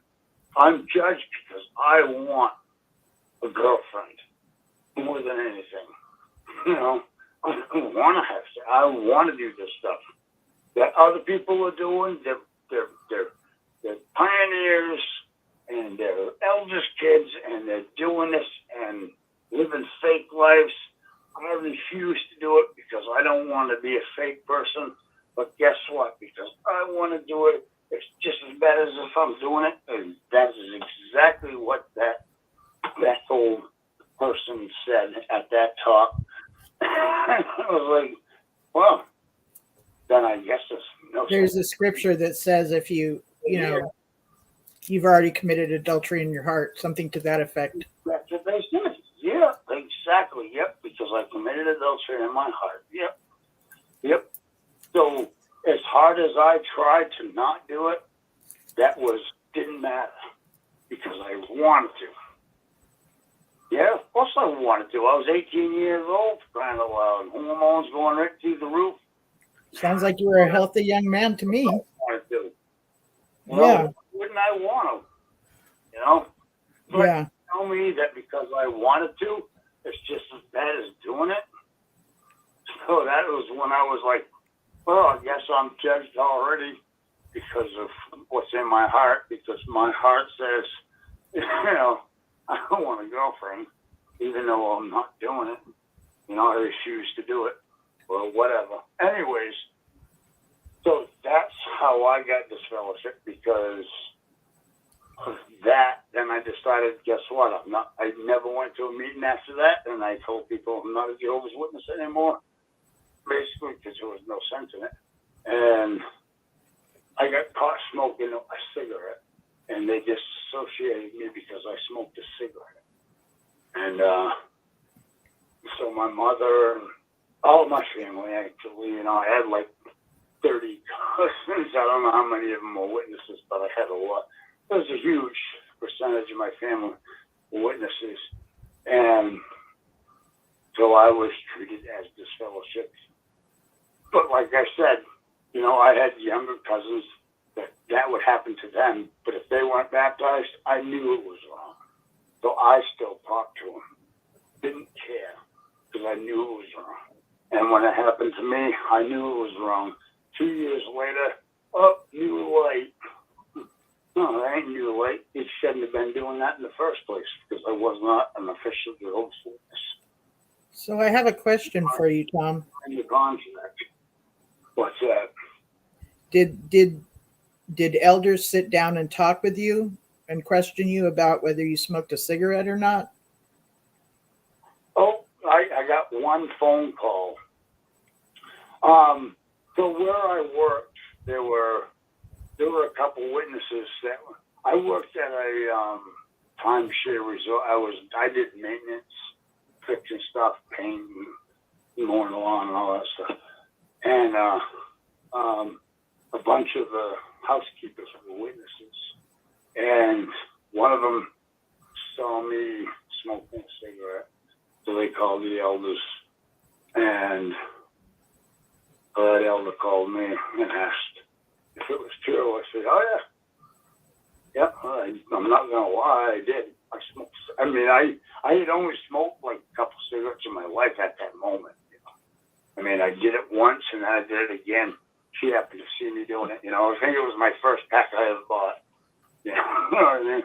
But they saw me doing it there, and I was like, "Yep." And they were like, "Did you like it?" I said, "I don't know.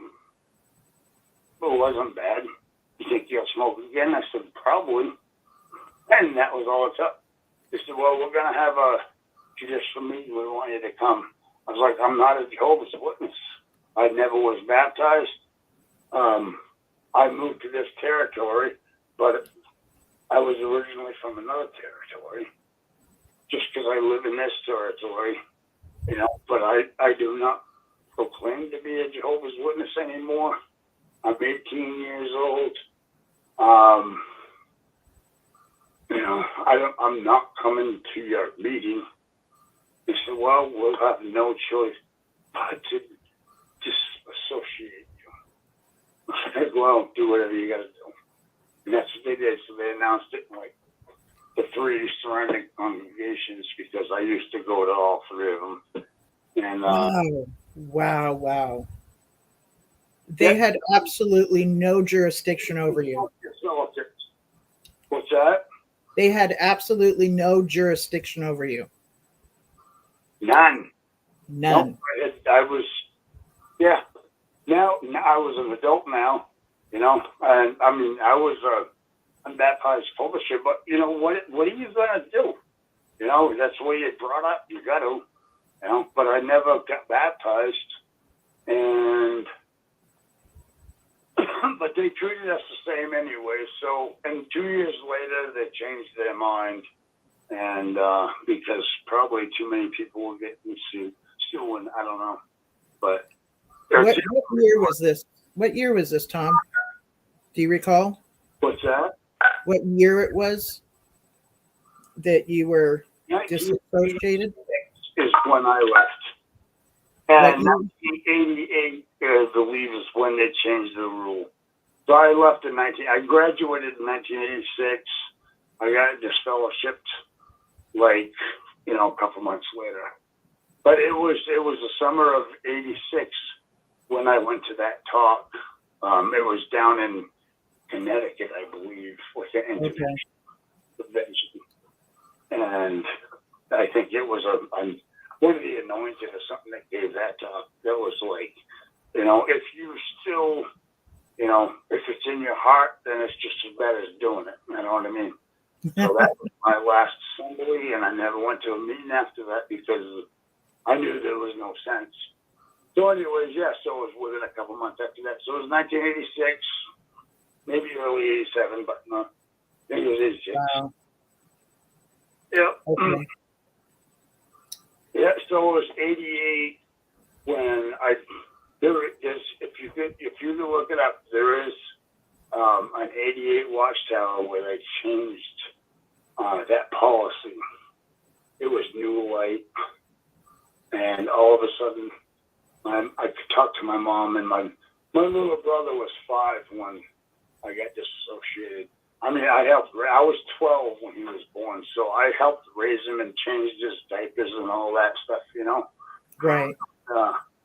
You know, and then all of a sudden, he can't talk to his brother anymore. You know, he had no idea. How dare them? he was being punished more than I was. I couldn't do anything with my little brother. We were still stinking close.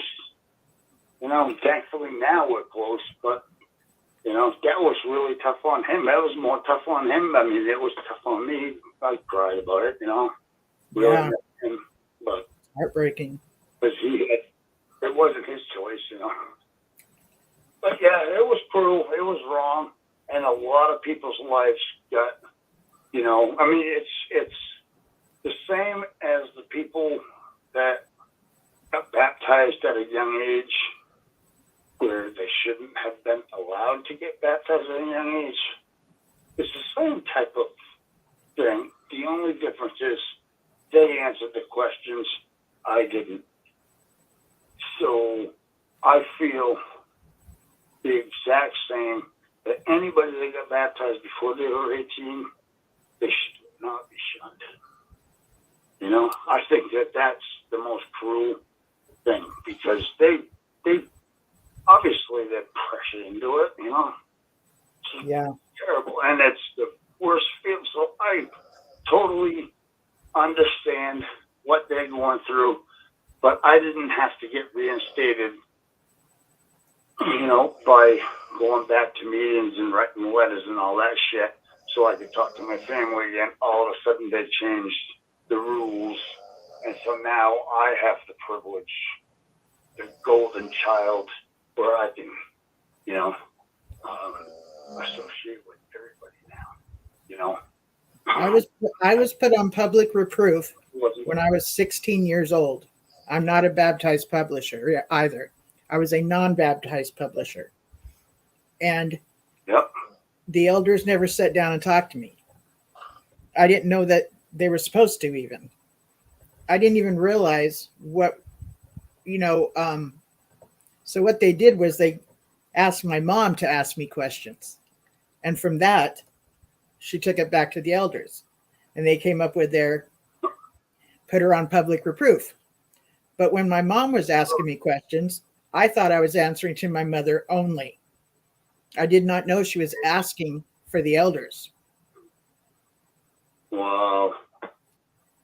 Isn't that embarrassing? That hurts. That's tough because you're treated as if, when you're publicly reproved, you're treated as if you're disfellowship because everybody shuns you. I remember if somebody was publicly reproved, we had to treat them like they had the plague. Mm-hmm. And that's how you were treated, wasn't it? Yes. There were people that talked to me, but Embarrassing.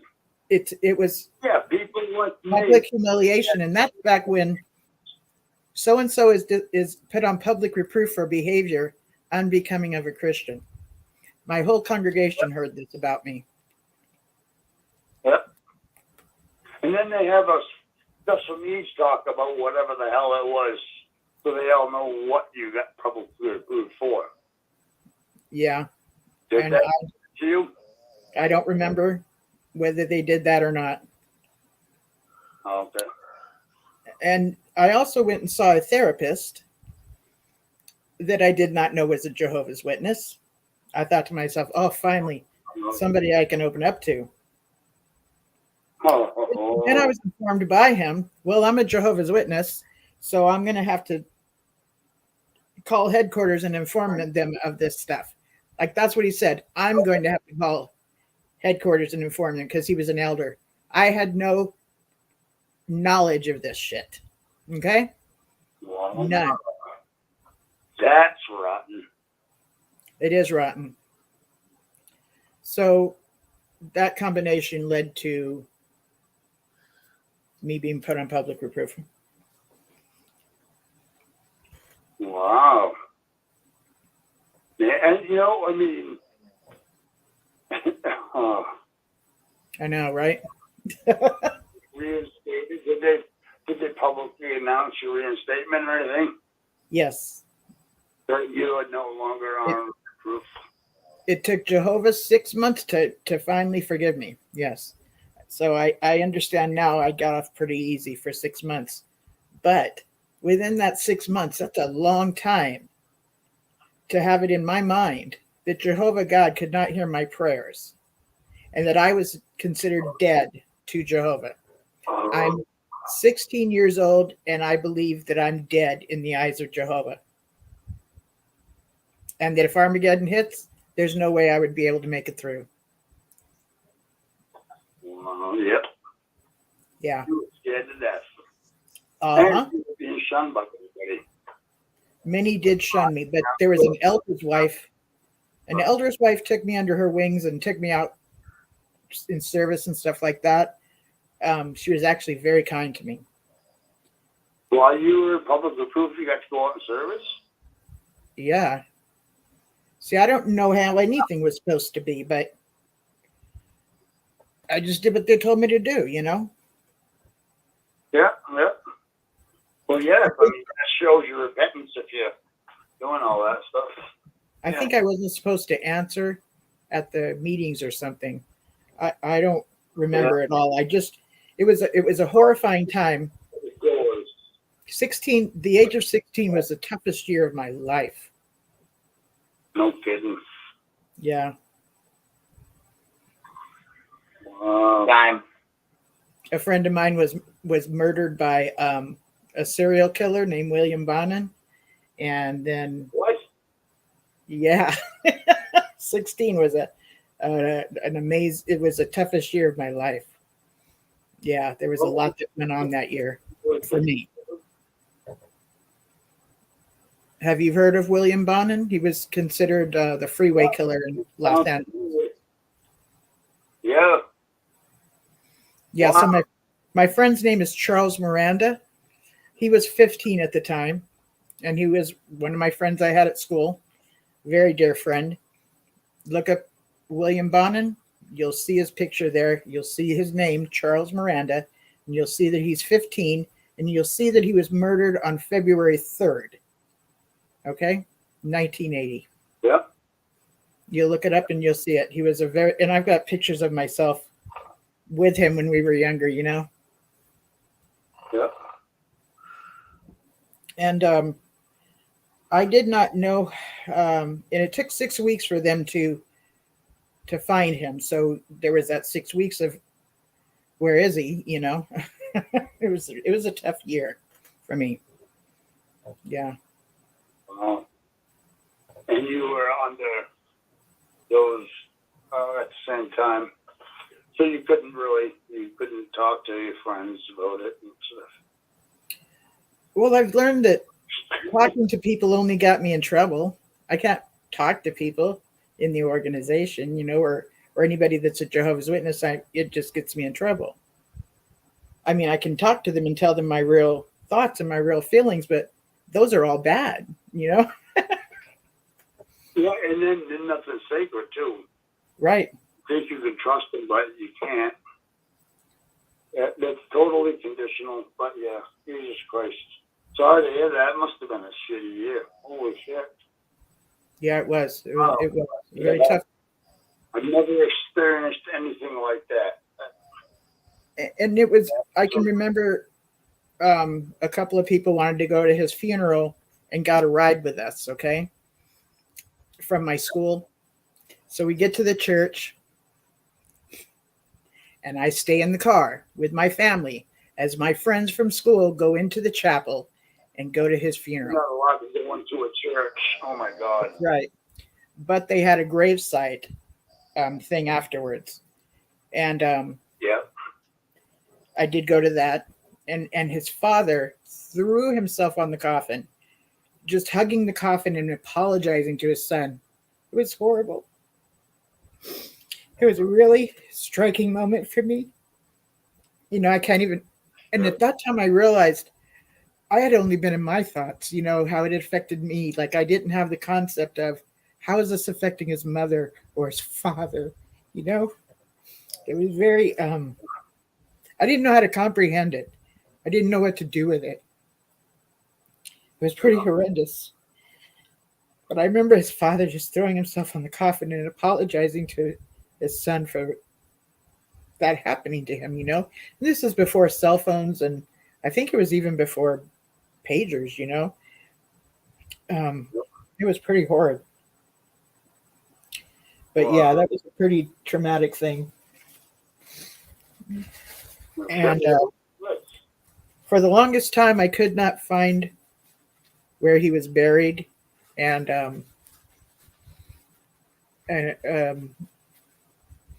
my ex one day showed it to me, and where he is buried. And he has no tombstone. And it was like one of my thoughts has always been to give him a tombstone. I don't know if he's ever going to get one or not, but at least I found the place where he's buried. It's in a casket. what?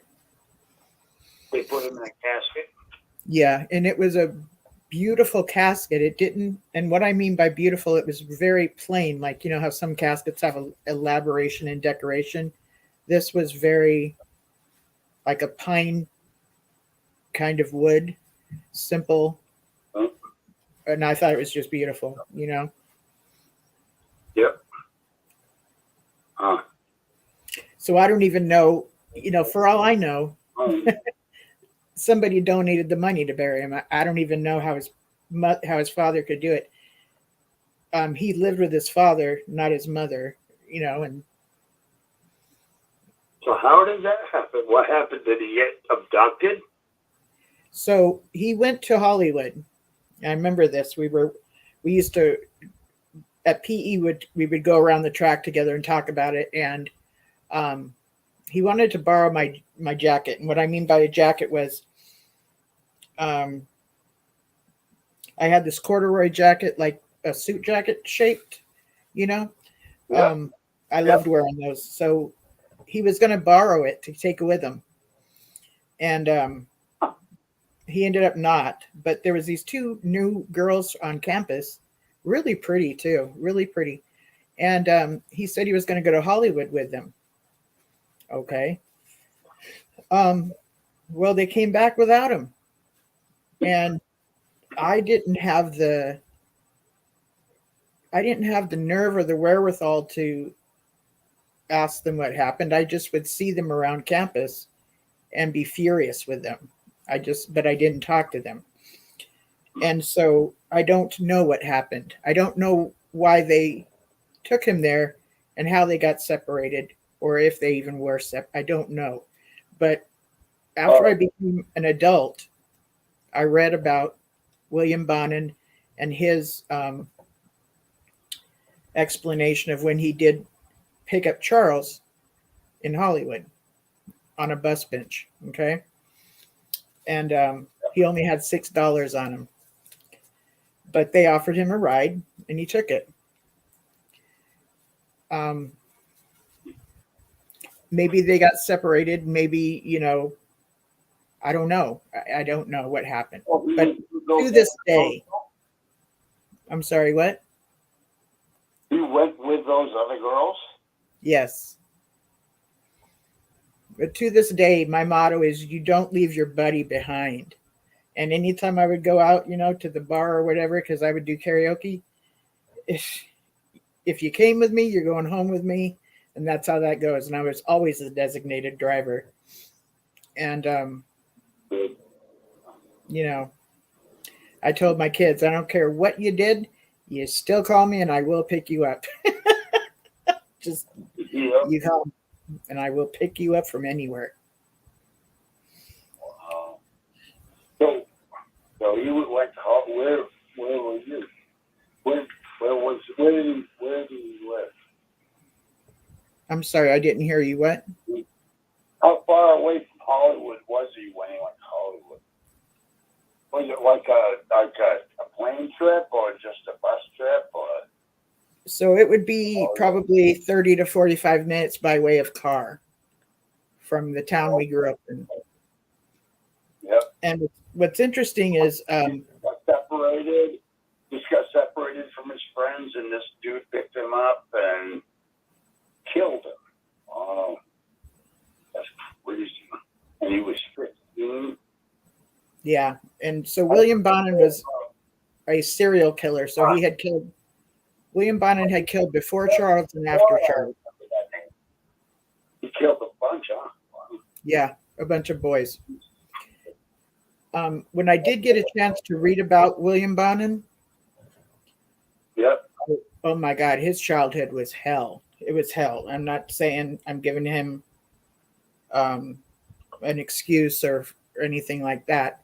But when I read about him, I kind of helped me understand why he was the way he was during that time. Yep.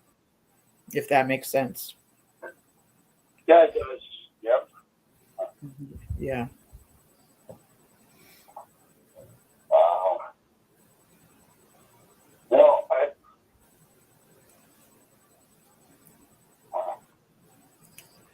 Well, I don't remember my mother sitting me down, or you know what?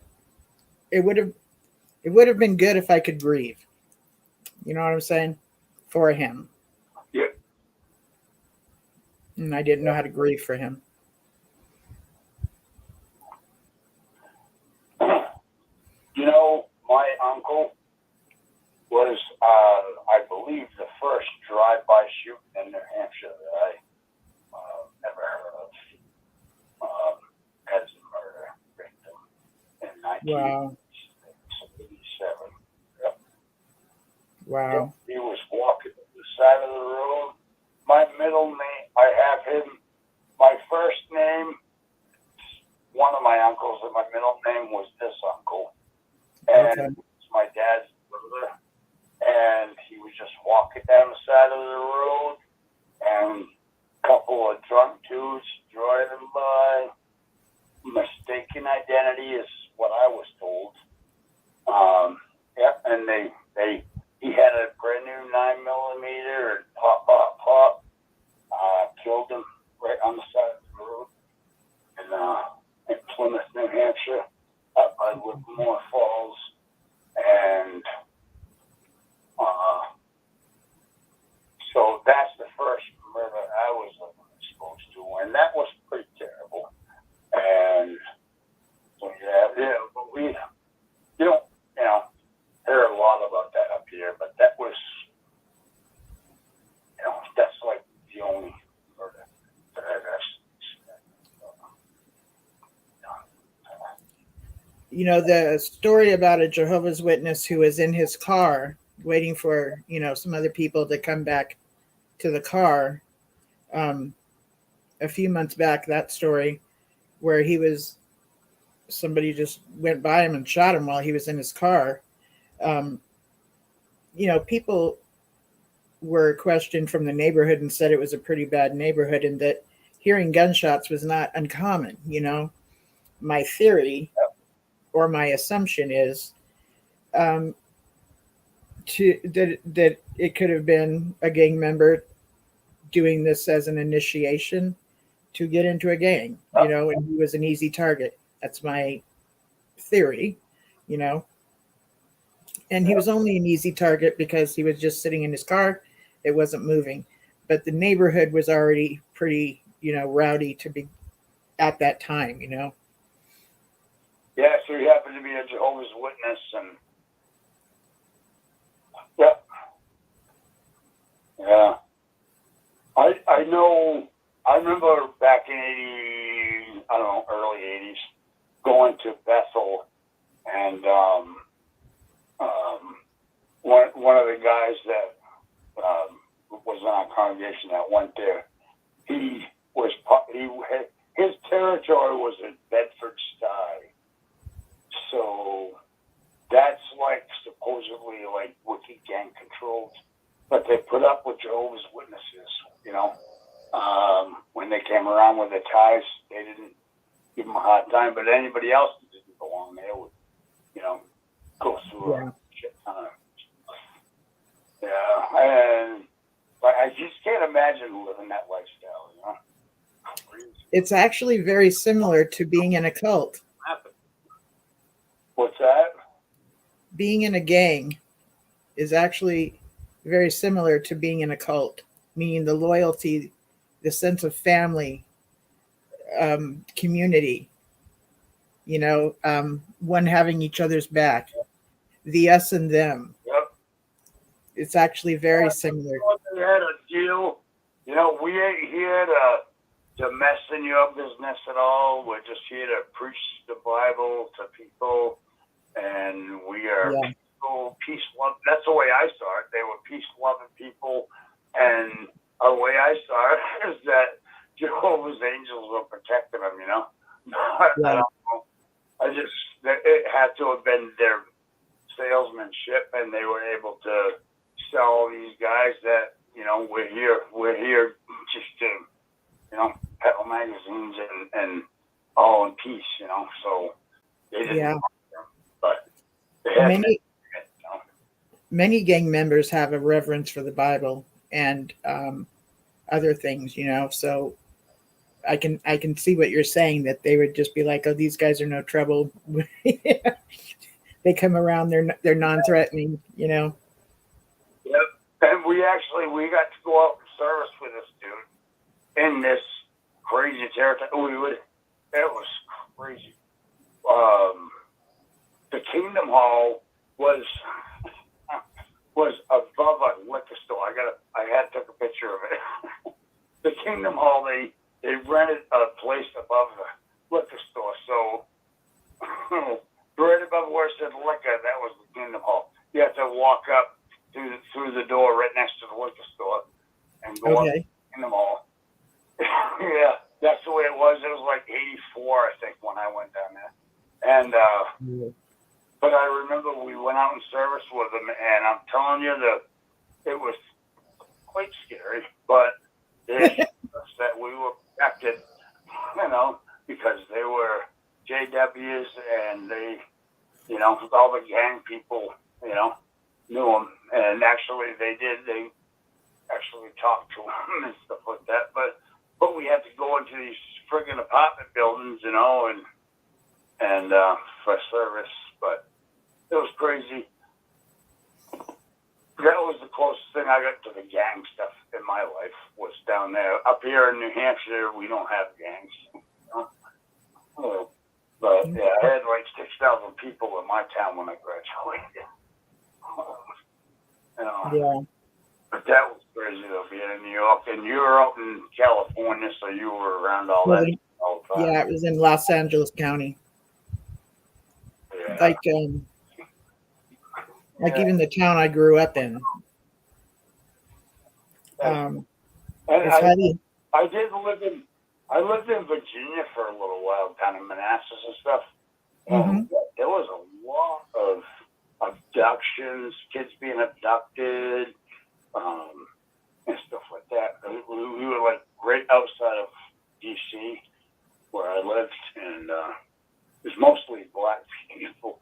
You know, I mean, seriously, it really was. I mean, I even got robbed when I was in first grade. I got robbed. What? You got robbed when you were in the first grade?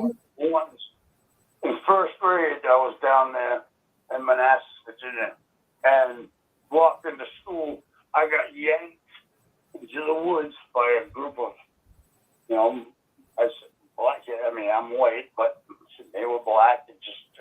But were they adults or children? But children, but older than me, you know. Okay. Probably, I don't know how old, but they were older than me. And they yanked me into the woods, and they pulled a switchblade and had it to my throat so I would give them my lunch money. Oh, my goodness. Okay. Yeah. Yeah. So, you know, I did experience that down there. That wasn't, we lived down there for a couple of years and then back to New Hampshire, and New Hampshire's pretty safe. But yeah, that sucked. Yeah, I couldn't imagine growing up in LA. I mean, that sucked down there. That was terrible. I don't know how people do it. It's got to be tough. And that's where you grew up, though, and you just learned to, I guess. And, you know, you hear these sad stories about friends being abducted and murdered. That's terrible. Jesus Christ, huh? That's terrible. gang members usually would come out of like third generation after immigrant parents would show up, then the gangs would start. But the immigrant parents or non-resident, I don't even know how to say it right, but they never gave anybody any trouble, because maybe their papers weren't straight or whatever. They would never give anybody any trouble. But once a few generations go by, then the gang members start with whatever culture it is. But even then, like I grew up in a highly Hispanic neighborhood, and even within gang members, they had a respect for the mothers, which was a big deal, They had a bit of a reverence for scripture in the Bible too, Yep.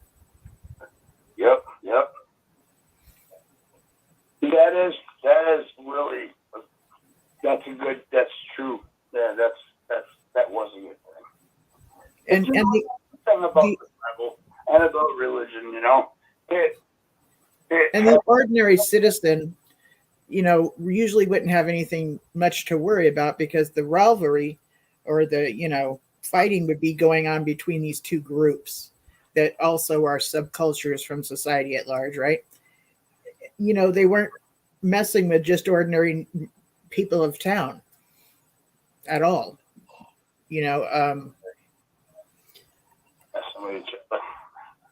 I think it was Gilbert that mentioned a week or two ago. I can't remember. Somebody mentioned a few weeks ago that they threatened the elders to hold on just a minute. Is that you? Who is this? It's Matthew from Australia. How are you? Hi, Matthew. Hi. Let me just finish out this thought, and I want to hear from you. So, yeah, for sure. thank you.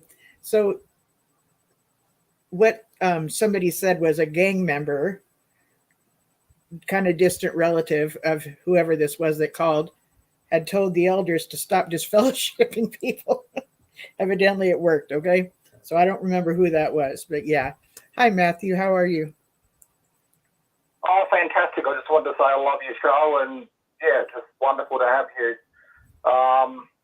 speak to us, and I really enjoy it. So I just thought I'd chime in and, join in the conversation. So this is Matt. Yeah, This is Matt. Mwah. I've missed you. And I see your videos all the time. Oh, that's cool. I mention you a lot on my videos, so that's good. And I remember I think it was on your program where we were talking about because you were the one that really got me onto Jonestown, the Reverend Jim Jones, and so I listened to all of those recordings, which were just incredible. And right. Then we were talking about at time what we thought was going to happen with Watchtower. We sort of could feel something, and then of course this is what happened in Germany. So I just a thought: did you look at the memorial service at all? Did you have a look at it, or that they did in Germany at all? Is that something? I have not found it, but I also haven't looked for it yet. Is that something that I could view? Well, yeah, of course, yeah. A lot of people have been putting it up. Okay. I didn't know. Mike and Kimmy's put it up. A few people have put it up. So it was very, very interesting. It's just. So tell me your thoughts about it. What did you think about it? This is an interfaith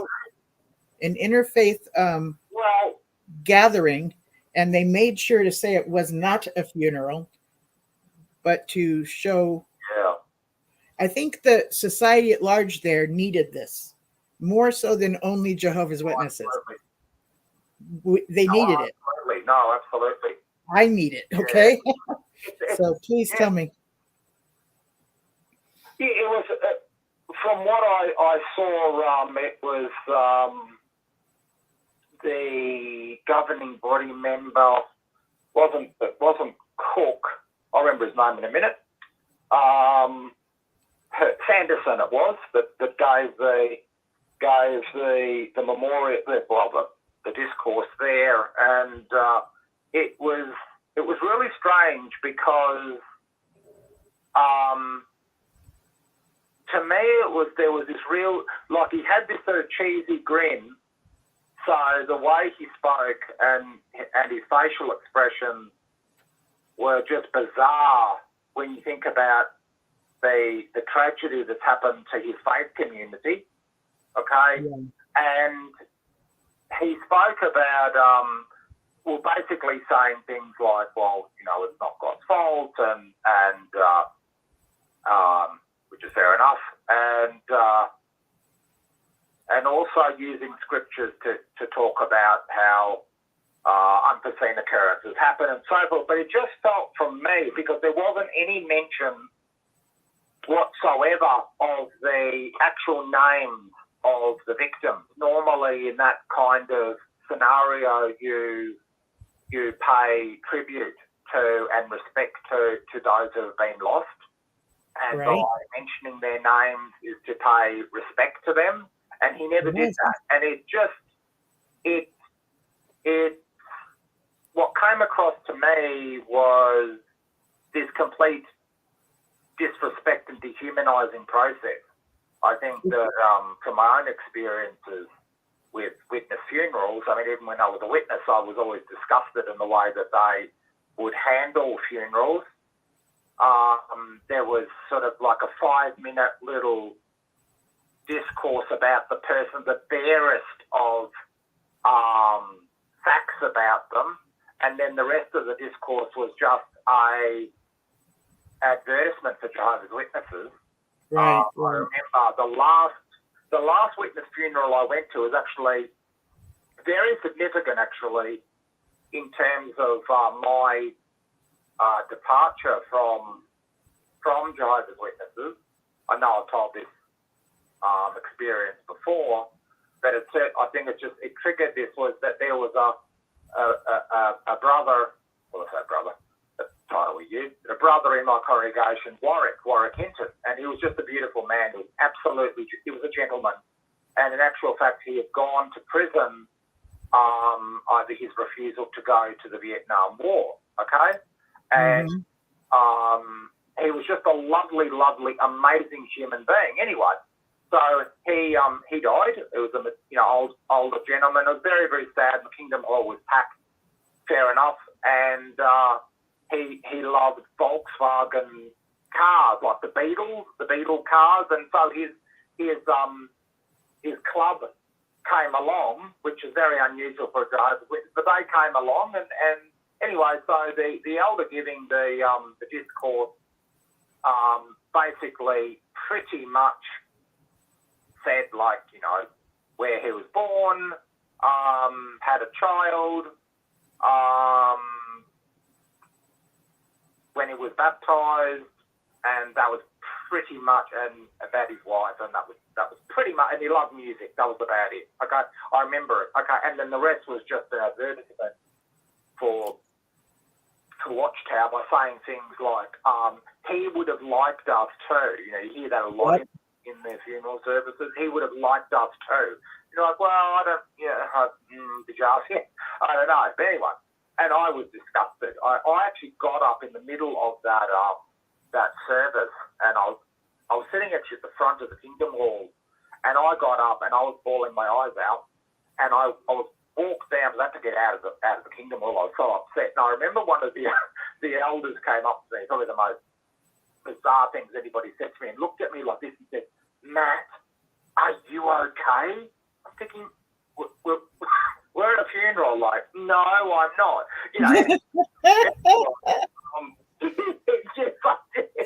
You were actually acting appropriate for a funeral. Hey, doing cartwheels, you know what I mean? Right. So anyway, long story short, I was wild. I mean, I was a PMO by this stage, and what had happened is the former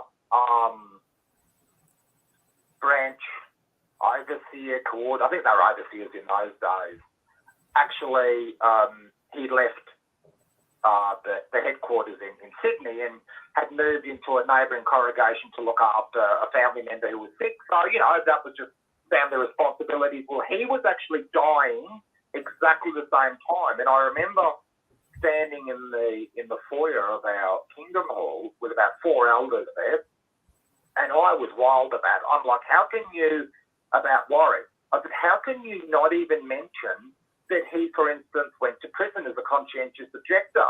Like, how can you not even by him? And they said, oh no, the society's directive is that there's no eulogising. They referred me to the Watchtowers and whatever, and I just said, this is just ridiculous. And at the time, this brother, that his name was Don Wilson, who's very well known in Australia, Don Wilson was dying, and I said, okay, Don Wilson's dying. And I said, he was the former branch overseer, or whatever they call them now, coordinator now, I think, branch overseer, right? Very, very, like, you know, very loyal witness, you know. I said, what do you think's going to happen when he dies, basically, next week? I said, I'll tell you what's going to happen. I said, they'll send somebody from headquarters, and they will come here and they will give a discourse, not like a 5 minute. They will give a 1 hour, 1.5 hour, 2 hour discourse, a Genesis to Revelation, everything he did, every action he did. They're going to, like, it. They're going to, you know, they're going to trumpet it from the rooftops. And I said, you're going to sit there in the audience.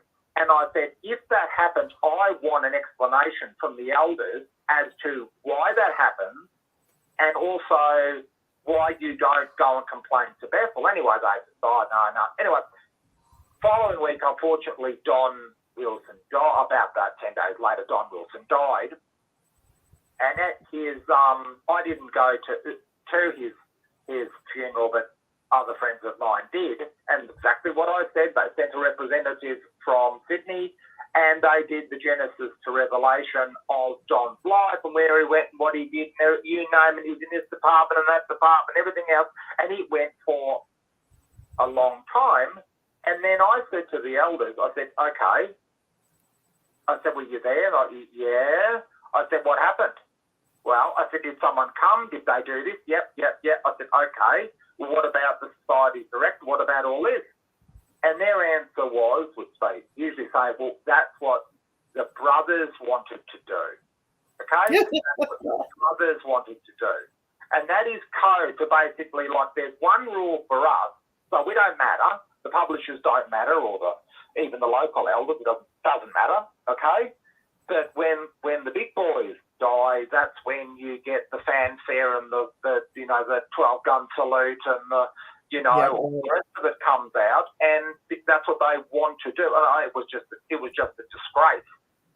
And it was just, I think with this service, from what I've seen, is that I just feel that. I feel that again. I feel that that's basically the rank and file are just chattels for them. They're just cannon fodder, It sounds so generic. Generic. It sounds so generic. Absolutely. Yeah. And I introduced what you were getting ready to talk about as the interfaith gathering, and I was wrong. I didn't realize you were talking about the organization and the funeral, or whatever they called it, memorial service for those in Germany. Yeah, that's the loss of their lives. Yeah. And I wanted to tell you something. Within the last 2 weeks, you came out with one video, and then a day or so later, you came out with, I might not have said things too well on that video. And I just wanted to compliment you for that, because I don't know if you got feedback or what, but I liked that because you're just being real. You were like, if I offended, I might not have told them the right word. So thank you. Oh, well, thank you. No, well, I had a mental note that I needed to talk to you personally and go, and why would, I was going to ask you a few things. Help me understand how because I wanted to know your perspective. And then when you came out with the other video of, I might not have used the right words or whatever it was. It wasn't like I was wrong, but I really came at an angle that has affected however you did it. I just thought it was brilliant. Thank you. Oh, thank you. No, I think like with anything, I looked at it probably from a completely emotional angle, and my first reaction was just a real revulsion, and I didn't want us to get blamed for it. That's really what I wanted to say. If I didn't say it the right way, I wanted to really put a buffer between that and us as a community. But look, some people really like what I said, and others weren't exactly. They weren't happy. I mean, it wasn't disrespectful, but it was like, hey, Matt, just blew up a bit. And I stopped and I thought about it, and I went, well, what do I really want to say? And what I didn't want to do is to let Watchtower off the hook. That was really what I was saying. I think in the first one, I wasn't nuanced enough. It was just more an emotional reaction to that. It was just such a shock, because I think it's like we've been trying to prevent this, and I suppose with the Anthony Morris III thing was that he was, in my honest opinion, he was goading this. You know, he was really like, we want you dead. And in the back of my mind was, well, what happens? Like, if anything happens wrong, we're going to be just, we're going to be blamed for it. And as it's worked out, to be honest, that's what's going on. I know, not myself, but other activists have just had hate just spewed on them. Like, you know, and I've seen it in the comment sections. Yeah, exactly. So I think that, look, I had a personal experience about the Jehovah's Witnesses' attitudes towards being in separate churches during funerals. I have a wicked, weird experience that I guess it bothers me to this day. Sure. Let me just tell Matt one more thing. I'm just very thankful that you went from one video and then you came back and basically said, I've done some reflecting and went with the other videos. That's what I wanted to compliment you on. But you can stay or step out. It's up to you, Matt. But yeah, Tom, can you let us know what's on your mind. On Matt, I want Matt to continue. I just wanted to share this with you and Matt, and okay. But I understand, what he's saying. My grandfather passed away, and my father is not a witness. My mother was. They got divorced, but my father's so two of them got baptized. He had 3 sisters. 2 of them got baptized. 1 of them was studied, and also his brother is the one who got murdered. So this is after he died. So anyways, my grandfather passed away, and I was in my dad. He's born again Christian, and so they had the service at his church, and I was there, but it got really emotional. So I felt like I had to step out because I don't handle that stuff very well. And when I did, I saw my aunts standing outside, and I was very flabbergasted because their father it was his funeral, but because they were Jehovah's Witnesses and it was in a different church, they refused to go inside. That was the most pathetic, the most unsociably acceptable. I mean, it was just terrible. I could not believe it. I love them, and that's another thing that I never agreed with. So I was just totally surprised that they actually fulfilled that Jehovah's Witness doctrine. whatever, and they didn't even go into the church where their father was being, eulogized. It was pathetic. So anyway, that was traumatic. I did not like it, and I think that's a terrible, terrible thing, a terrible practice that religion does. So that's all I wanted to say, that I experienced that, and it was terrible, and I'm done. But Wow. that's pathetic. Don't bother being, it's like, it's just stinking rotten. It's not a, I don't. Well, it makes sense to me because we were taught that demons are flying around in there and that we should not go where angels fear to tread. Right? So everybody that was in there had demons flying around their heads, and that's just pathetic. You know what I mean? I don't know how they can justify that and how they can actually brainwash people that that's the way it should be, but it's pathetic. And it makes them too scared. Fear works wonderfully well. What's that? Fear works wonderfully well in controlling one's behavior. Yeah, they do. Oh, it's terrible. Yeah. So I just wanted to share that because that was looking pathetic, and he was talking about so I'm done. So go back. Sorry. But I just forgot. I have to mention it. What a shame, But that would be the rules of the organization. Yeah. Absolutely. Terrible. So I'm definitely interested in watching. Doesn't make sense. Doesn't even make sense at all. It's just a friggin' building. Why? There's no demons.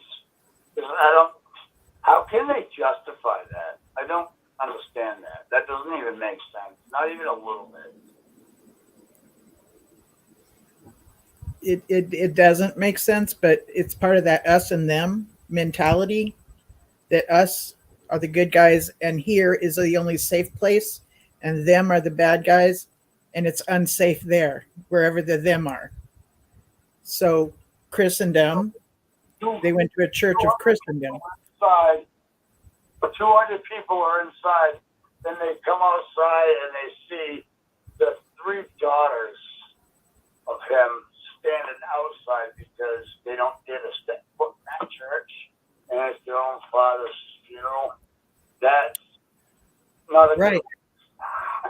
What that looks like to society at large is if the daughters snuffed him, or the idea of the ceremony, snuff the idea of the ceremony, or snuffed him. Like they're there, but they're just not stepping foot in the church. But they're there.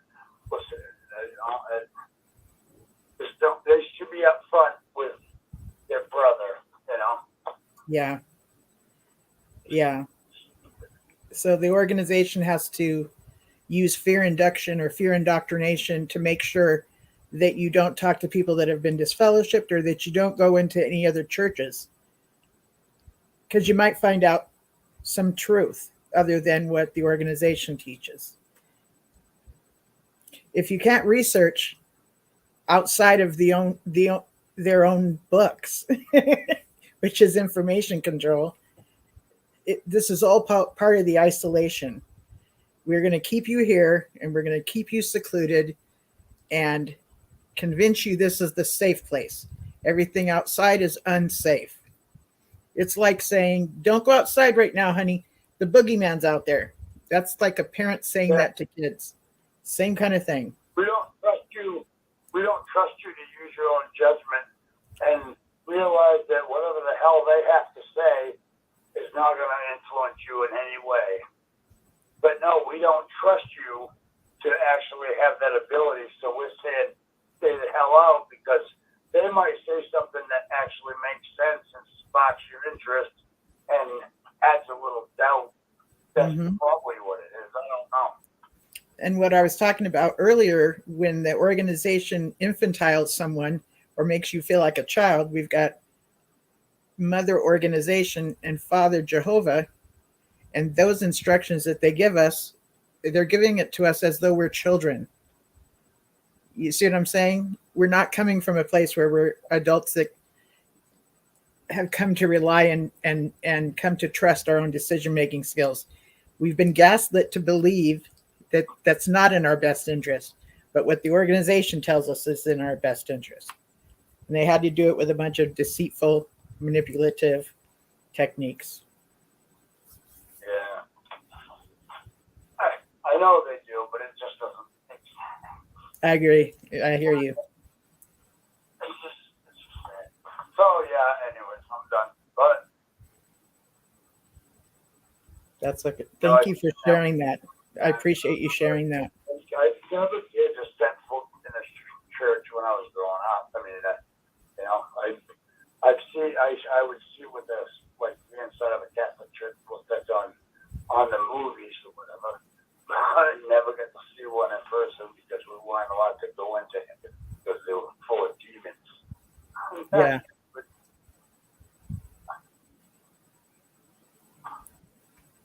Yep, that's the fear induction or fear indoctrination. That's what is used to keep us in bondage.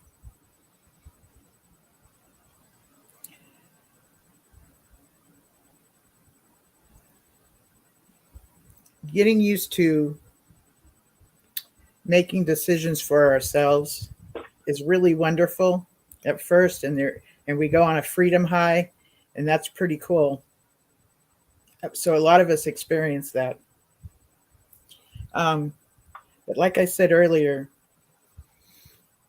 it's very much, what can catch up with you is the sense of mourning and a sense of loss. Are you still there, Matt?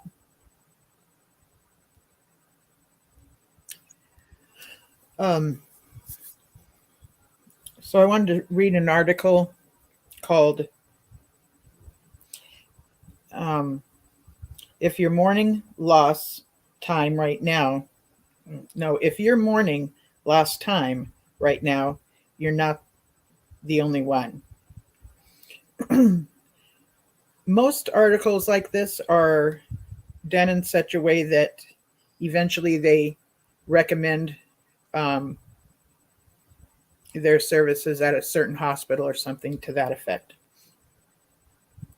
So I'm going to start this off with the first step to feeling better is resisting the urge to ignore your grief.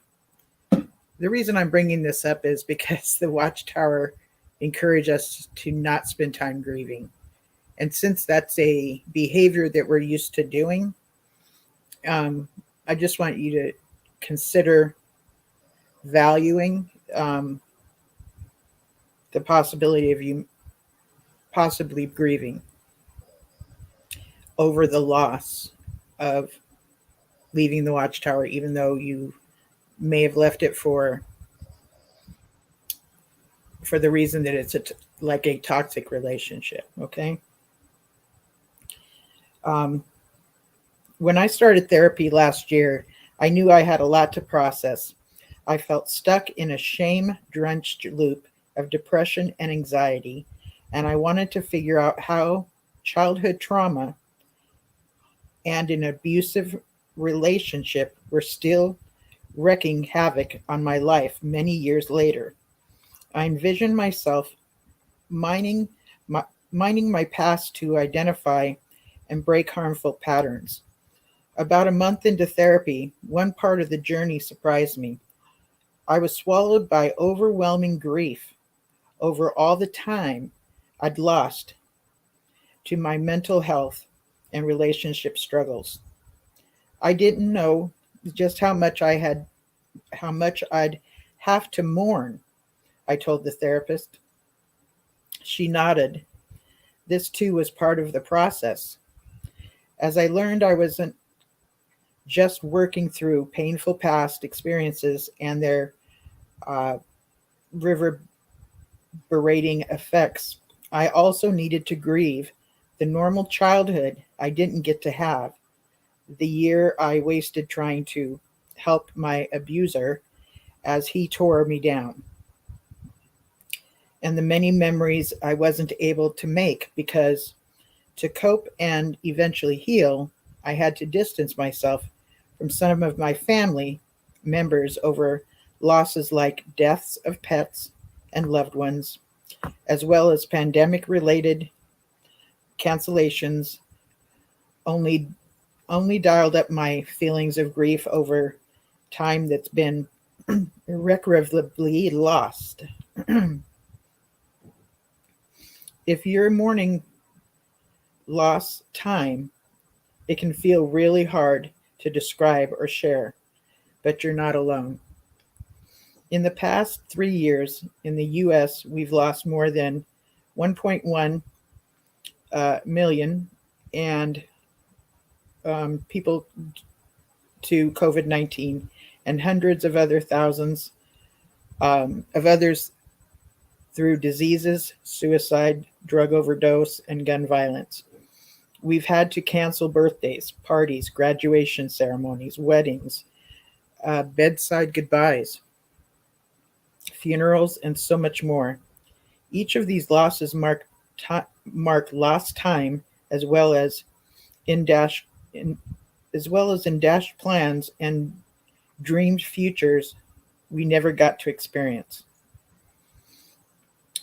Many of us have a lot to mourn right now. But we may also be able to see and honor our time grief better than we could before. The pandemic initiated shutdowns, slowdowns seem to rise conscientiousness around time as a relative force to which we were more strongly bonded than we previously realized. Natasha Grayman, PhD, a Baltimore-based therapist who specializes in grief counselor, tells Self is the name of this magazine, when I put a call out on Twitter for stories about grieving lost time, responses pour in. People opened up about time stolen by untreated mental illness, chronic health conditions, caregiving responsibilities, relentless school or work schedules, and career paths they wished they ditched sooner. Grief related to loss of time can look like grieving any other permanent and significant loss. Dr. Grayman says the anguish can run deep, nag at you, and crash in and out of your life.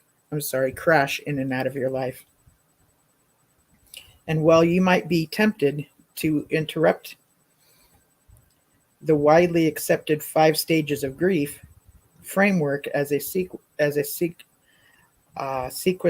I'm not saying the word right, SEQUENTIAL,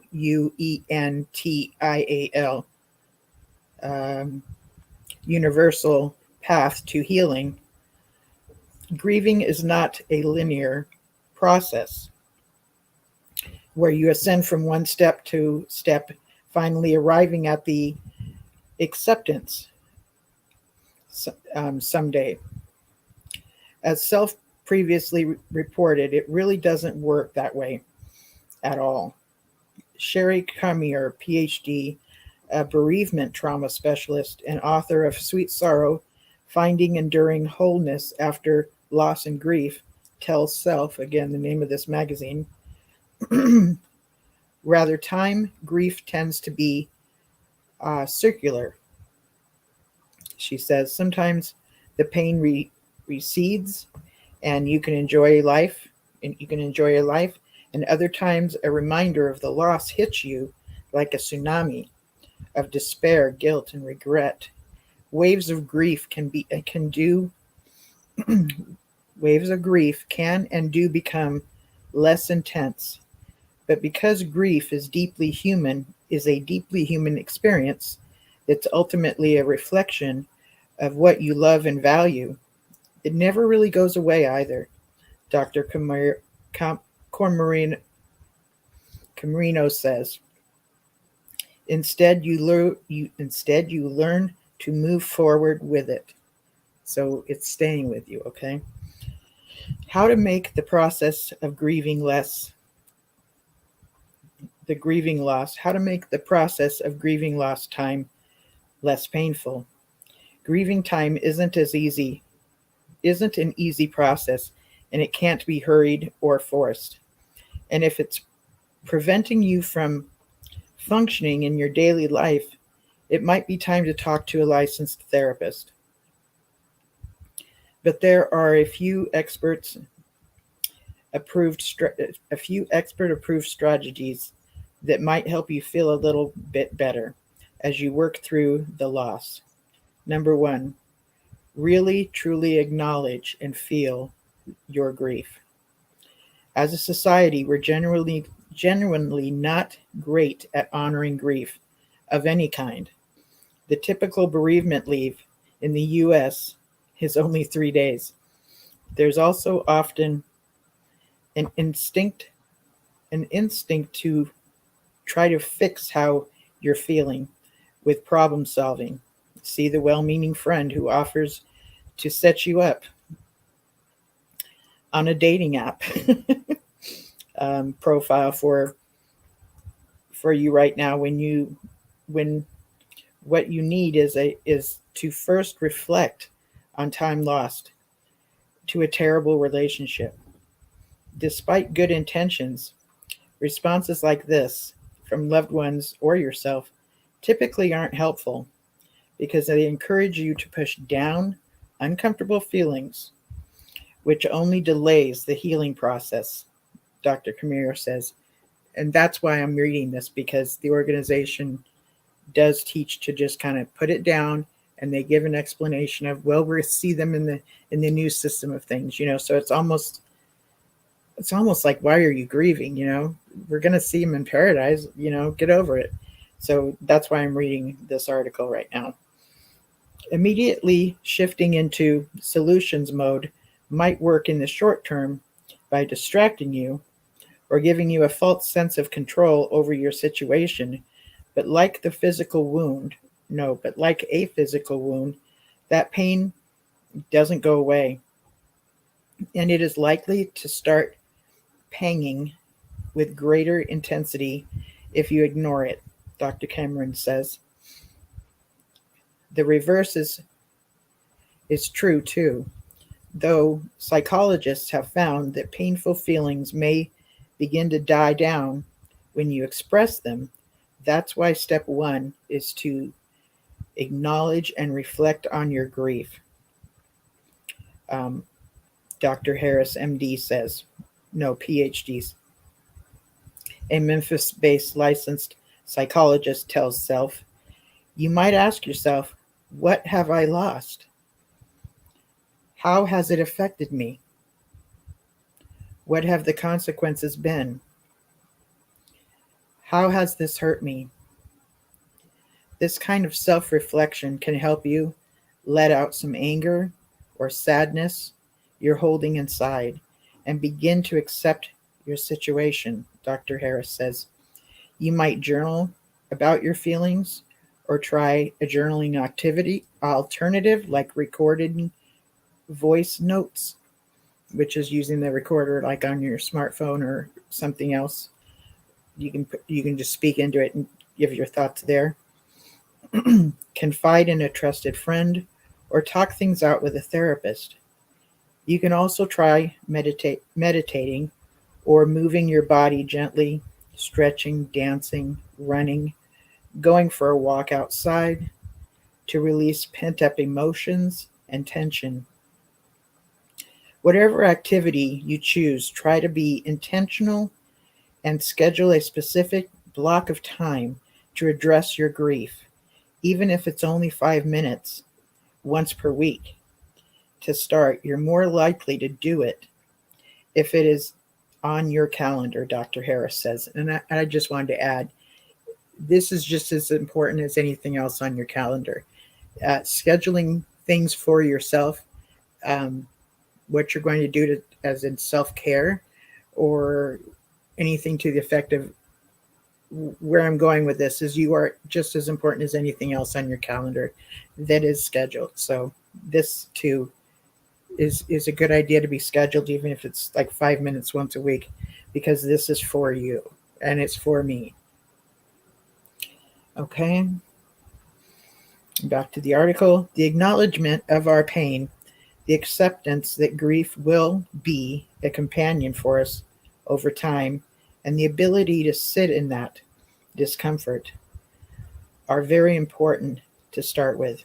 Dr. Harris says, in order to work through and learn from your grief, you first have to gradually stop avoiding it and open yourself up to it, she says. Number 2, find balance between solitude and community. Many people in deep grief say, I just want to go under the covers and hide. Dr. Camero says, that's a common thing. And yet, if we hide too much, I notice how it says, if we hide too much, which implies doing this somewhat is kind of acceptable. Let me go back to the article. If we hide too much, we won't get the help we need from other people. While alone time and self-care is important, and you might not feel like reaching out to loved ones every time you're feeling low, you also need other people to heal. Whenever that means leaning on your support system, forging new connections, or both. Okay, when we first leave the org, we've pretty much lost our support system. So I want to suggest here that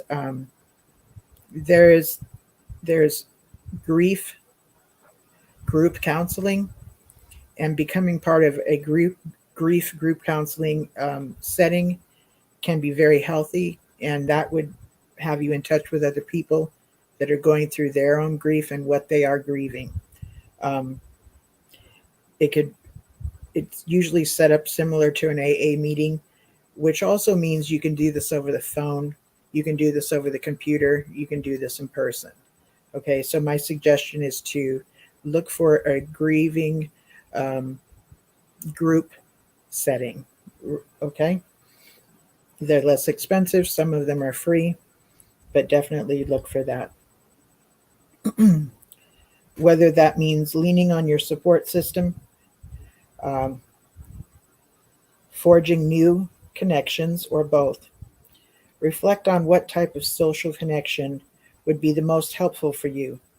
Texting, calling, or meeting up with close friends or family member, say. That didn't flow. Reflect on what type of social connection would be most helpful for you. Texting, calling, or meeting up with a close friend or family member, say, to protect yourself from unhelpful platitudes. It was meant to be. Goodness. Look on the bright side. And unsolicited advice. What you need to do is, Dr. Kamras recommends being choosy about who you confide in and letting them know what you need up front. Event session, delivery pizza, going out for a distraction. I like that. Event section. Event session, which means I just need to vent. I'm not looking for a solution. I have to vent. I have to complain. I need to vent.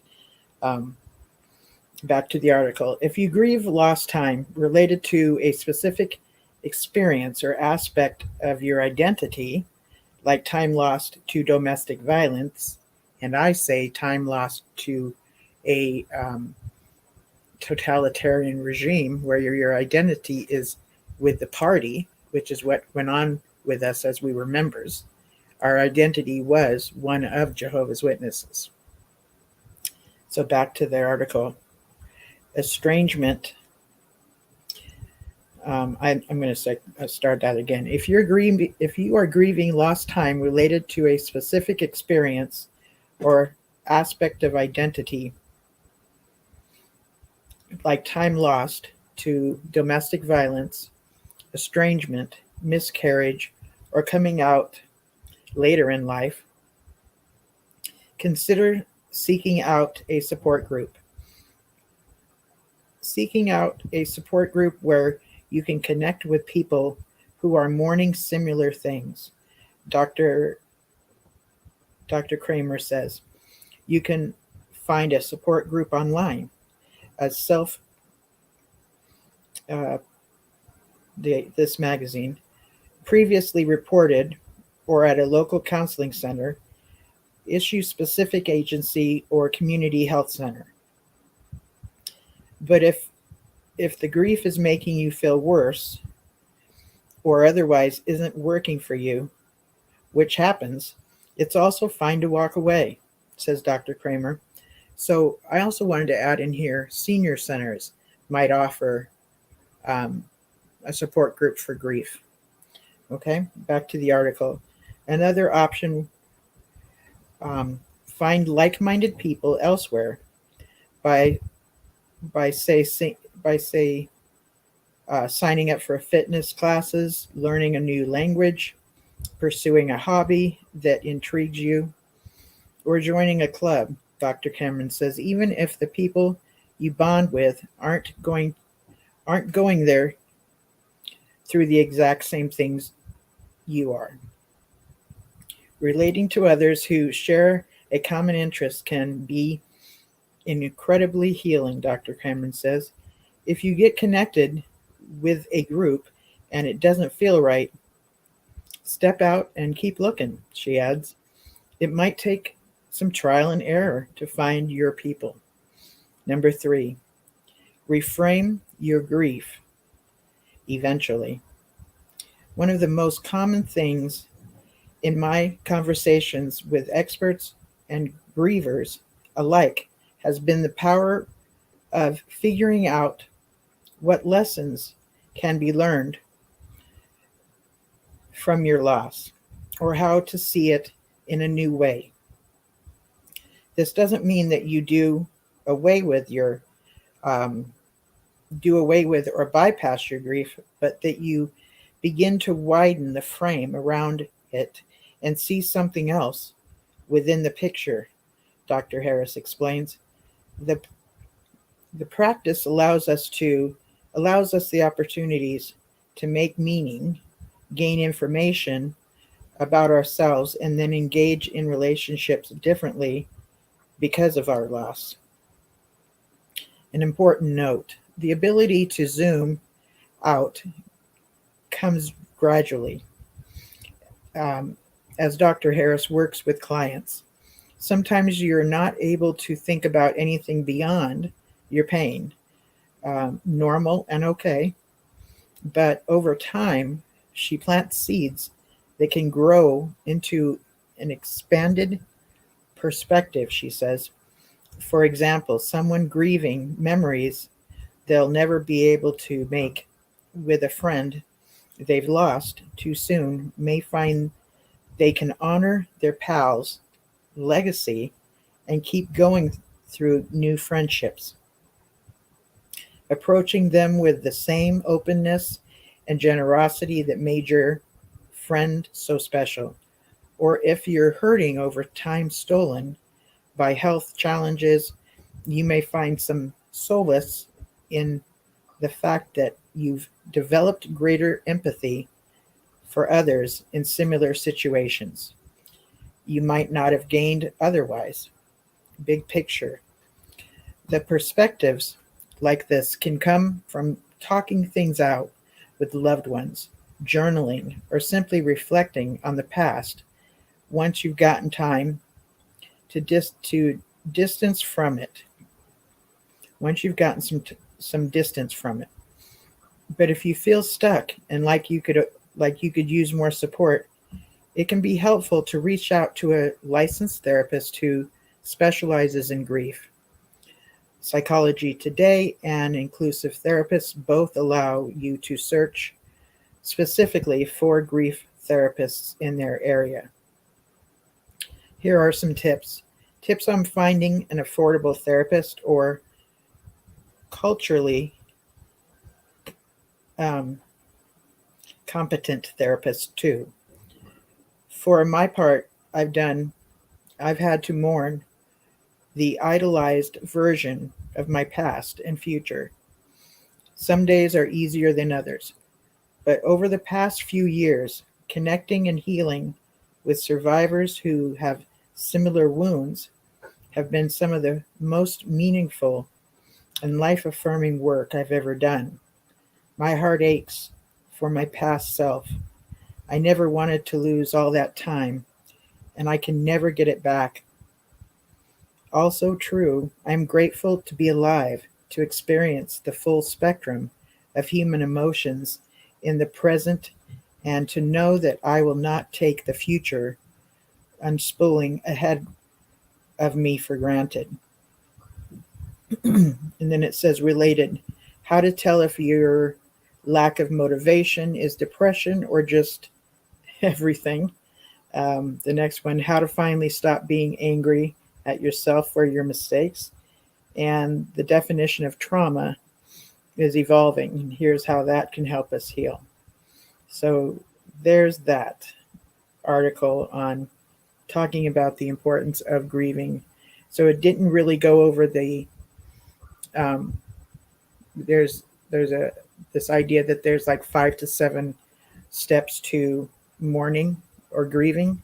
It didn't get into that, but it talked about the value of mourning, and I just want to share that with those of us that have left the organization. How this show is called Healing After the Watchtower, and it's okay to grieve for the loss of that community that we were involved with. It doesn't mean that that the things that we left for was okay. It just means that it's normal. It's really normal, and to honor that and to give yourself, that understanding that this is normal. People sometimes think like, why am I even grieving over this? It was so stupid. They treated me terribly, and I shouldn't grieve over this. I should just be happy. Yes, being happy is good, but it is okay to grieve as well. So that's what I wanted to talk about tonight. And there's been some things that are going on that, of course, people are grieving. This thing that happened in Germany, it's grieve-worthy. And I know that many of us have just been absolutely shocked, and our hearts have gone out to them. And then others have had the attitude, it's very, very different, and they don't. And that's what works for them, It's not affecting them that way. But, grieving over the loss of leaving the organization is normal. And it's helpful to recognize when you're feeling certain things, to ask yourself, gosh, could this be some grief that I'm having? I will hear people on this show and other shows talk about when we did this or when we did that. And it's a bit of nostalgia, right? We're going down like memory lane, right? So that comes up easily. So when the mourning happens and sadness happens and we miss it, that's also normal. It doesn't mean that it's time to go back, because the reasons that we left in the first place are still there. But it's okay to be sad about it. So there's that. And I was wondering if anybody had anything to share, if they've recognized that they've mourned over their loss of leaving the organization,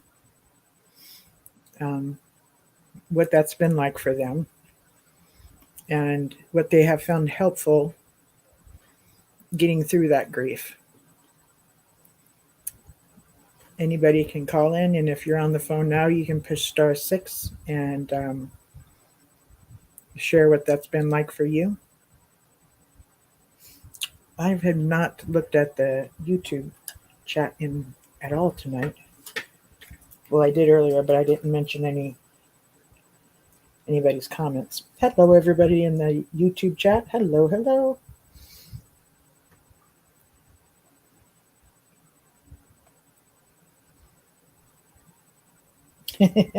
Miss Grace says, Apasta Babe has a coffee break now. I'm always drinking coffee. She's right. I'm always drinking coffee. I'm a coffee drinker. Then we have Donna in there, and Donna just said hi to me. Hello, Donna. Yeah.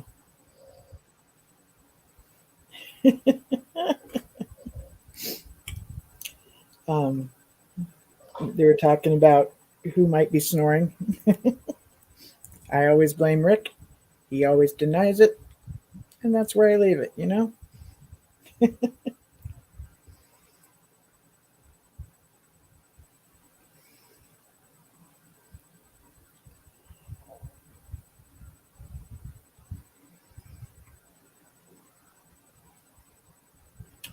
So, yeah, you're welcome to call in, and we can talk about the grieving, or if you want to talk about anything else, I'm fine with that too.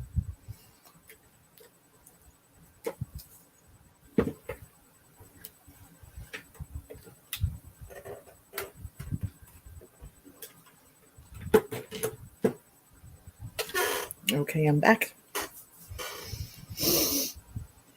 So, Matt, if you still hear me, I would sure like a link to what you shared earlier tonight about the service that was done for the victims in Germany, because I definitely want to watch that.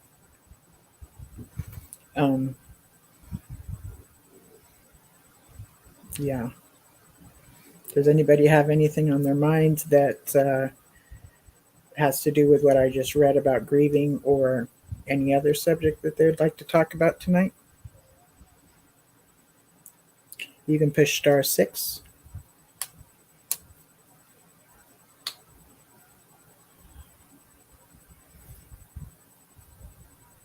We've been going about 3.5 hours now since the show started. And we've had some pretty good conversation. Gilbert and his brother called in. Matt called in. Tom called in. It's good to hear people's viewpoints on certain subjects. It's amazing how Matt was talking about. He was at a funeral. He's bawling his eyes out and gets up to walk to the back of the hall, and some elder asks him, "Are you okay?" He's at a funeral. He's actually he's actually acting appropriately. I mean, that's what a funeral is for. Time set aside so we can mourn. We can mourn. And it's really smart to do that.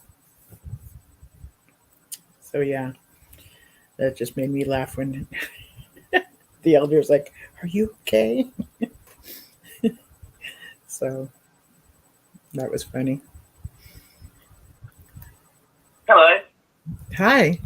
How are you? I'm okay. Great show. What's on your mind? I was just, while there is some silence, I was just wondering, last week Tom was very nice to me when I was having my little meltdown, and I was wondering if he's still on, because I'd like to give him my information so that we can contact each other outside of six screens, if that's okay. Tom, are you still available? I do know that I sent him some stuff that would take you to your... So do you have his information? You said Tom? Yeah. How you going, Tom? Yeah. Brad. Good. How are you? Brad. Yeah, I'm okay. I was talking to you last week, wasn't I? Yeah. So maybe I didn't make this clear. I'm sorry. I'm sorry. Let me just say something. So the information I sent you, Tom, was his Instagram info, and being that me and you can talk through messages through that app, you and him can talk through that app. I don't do Instagram, so I don't know how else I can get contact. Do you do email? I do email. Yeah. Okay. Can you write this down or remember it? It's a pretty easy one. And we're at 3:40. In case you want to timestamp it to remember, 3:40. Oh, yep. It is Brad, BRAD. Yep. Bob, BOB. BOB. At, you know, the little at symbol. Yep. MyYahoo.com. MyYahoo.com. Huh. So I that's didn't know Yahoo was still around. Yeah. I use Yahoo exclusively. No kidding. That's cool. Yeah, one of my other email addresses is actually the 8th email address to ever be signed up for Yahoo ever. Oh, yeah. Yeah. Guess what mine is? What? Cousin Tommy 357@gmail.com. Cousin Tommy? Yep. Spelt right? Cousin Tommy, all small. Yep. TOMMY. Yep. 357.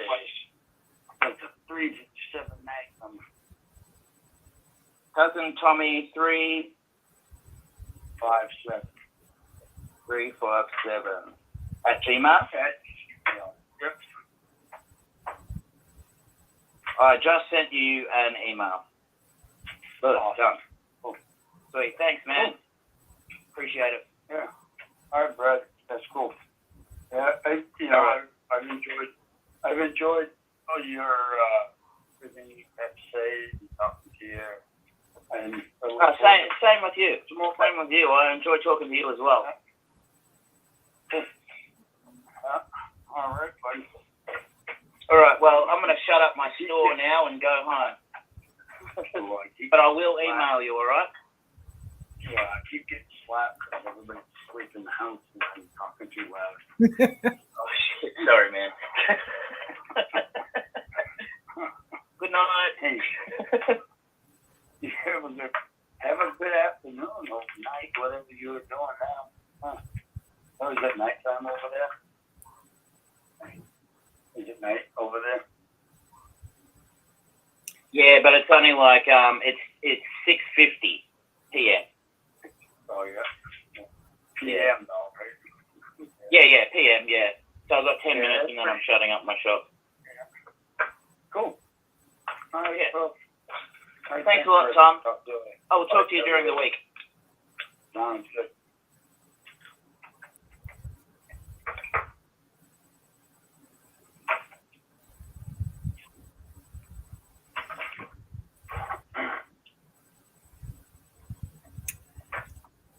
Thanks for that, Lindo. That's all.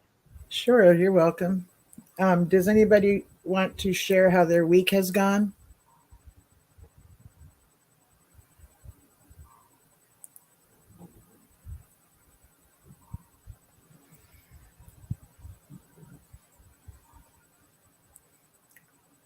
We're having one of those nights, aren't we? I don't think I've ever had one yet where people aren't really chiming in. So what's probably happening is y'all are in your chats having great conversation amongst yourselves and not thinking about coming on the show to share your thoughts on either grieving or what's been going on in your life over the last week or so, or whether you've seen what the governing body or the organization has put together regarding what has happened in Germany and the victims there.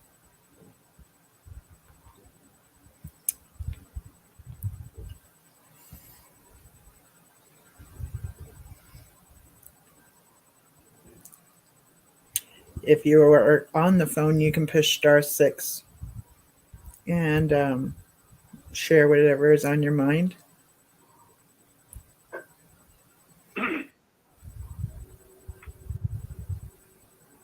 Someone there? Yeah, how my week has gone. Yeah. It's a crazy week. It's snowing right now here. Oh, is it? Okay. And I've been laid off for the winter, but I'm going back to work. Tomorrow night, I have to be in Portland, Maine to work on the highway. Oh, wow. The work I do. Yeah. But my week has been good. I'm replacing one of the leaf springs on my pickup truck right now. Actually, it's like 3:50 in the morning, and I'm still working on it. Are you? Okay. I'm trying to acclimate my hours because I'm gonna have to work tomorrow night. So I'm staying up late making it last. Do you at your job? Is it an all-night job?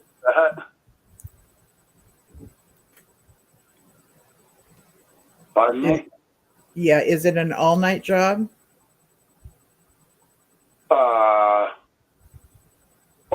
The job I'm going to tomorrow.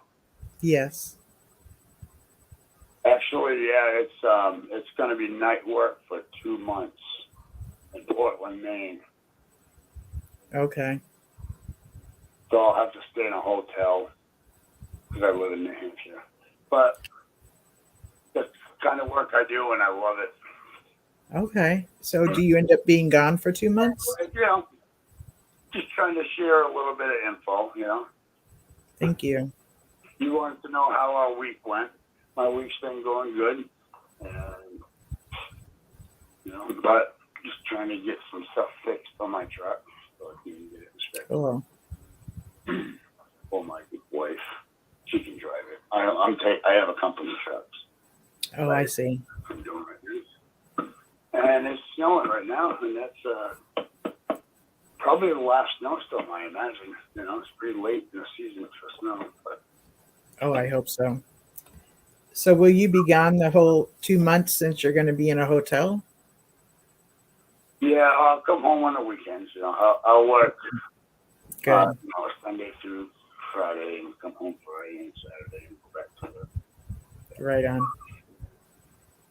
Okay. That's what I do. That's how that works. And but the cool thing is, I've been laid off all winter. This will be my first day back to work. Monday. Yeah, on Sunday. I'll be thinking of you. 4 months off. Yeah, it's kind of cool. I work a lot of hours during the summer, and then I get summer off, get to play, and get stuff done around the house, take vacation, do whatever I want. And then now I go back to work. Right on. Not a lot of people have that, schedule. It's not an easy life. A lot of people can't stand it because they're not home every day. You just learn to live with it. I like it. I like the work that I do. So. Yeah. Anyway, I thought I'd share that with you because you asked how our week was. So. Thank you. My week's good. I'm going back to work.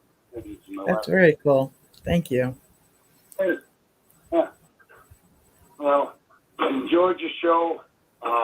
Thanks for allowing me to, throw my 2 cents worth in and answer my questions. And I really enjoy you. Are my favorite apostate. You really are. I really enjoy all the subjects that you cover, and I'm glad. do a good job. And I really enjoy all the people that join in and hearing everybody's stories and their concerns and their experiences. Just the whole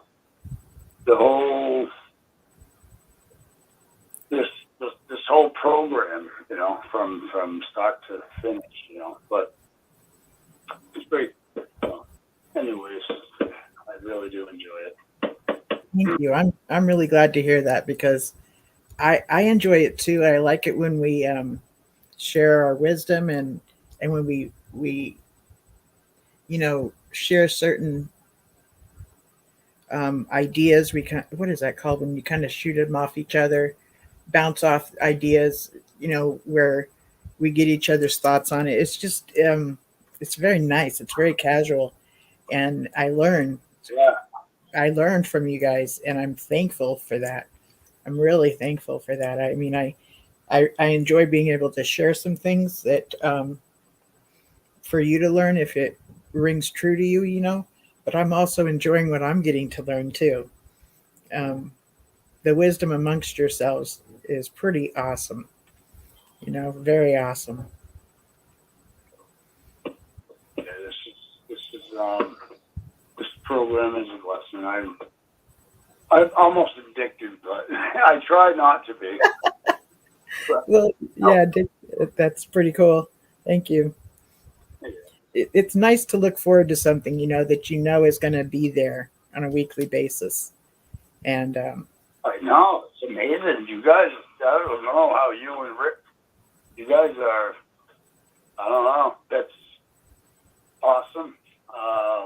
I don't know what other words to say, but the fact that you are so reliable is, it's actually unusual. Thank you. Pleasant surprise and a pleasant, just knowing that you guys will be there. It's freaking awesome.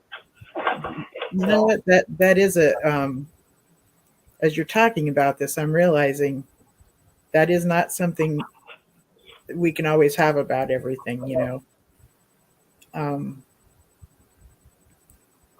I also wanted to bring up tonight, that idea, the thought process of unconditional love. And sometimes we'll complain about the organization and how they don't have unconditional love and whatever. I've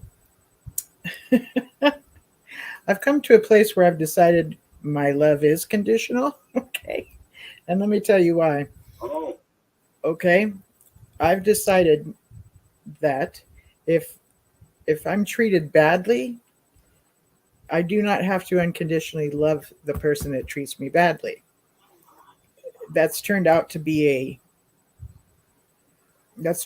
work out bad for me in my psyche, and maybe I just need to place it with other words. But if I keep getting knocked down, and I keep showing back up for more unconditional love, I used to think in such a way that if I planted love, I can expect it back from the person I'm planting love in or with. But it didn't turn out that way. And I realized later, well, I was planting seeds on rocky ground, so I wasn't even, so the soil wasn't good to begin with. So as a protection for myself, there's those that I can love from a distance and don't have to necessarily be in a close relationship with them, because I've decided that I have conditions on how I want to be treated. And if I'm being treated badly, my conditions are I don't care to show back up for it. You know what I'm saying? So maybe there's another word for this, but today it's I'm just presenting it as I don't do unconditional love. My love is conditional. Yeah, but not for your, it's unconditional to a point, right? Especially in close family. But there is actually, yes, eventually there can be conditions because, if they keep shitting on you, you can't, no matter how much you love them and they're going to shit on you, you just got to say no eventually. But, that's a tough one. I understand. I agree 100% because I have unconditional love, but then there are some family members that, you know what, I should have unconditional love for them, but they've shit on me enough or shit on other people enough that, you know, I had to turn that off, you know. But, Right. And I'm not talking about even retaliating, but simply moving myself out of the way of getting shit on, you know? Like, right. that just doesn't seem to be. Put yourself in that position. Right. Mhm. I agree 100%. Yep. Yeah. 100%. Yep. I could give you all kind of, well, at least two examples that I can think of right now. Without. And also, it's a form of putting myself first, which has really been foreign to me. Is it in my best interest to continue showing up, to give love and to get shit on, right? It's not. I decided it's not. But please share those things you wanted to share or that came to your mind. Yep.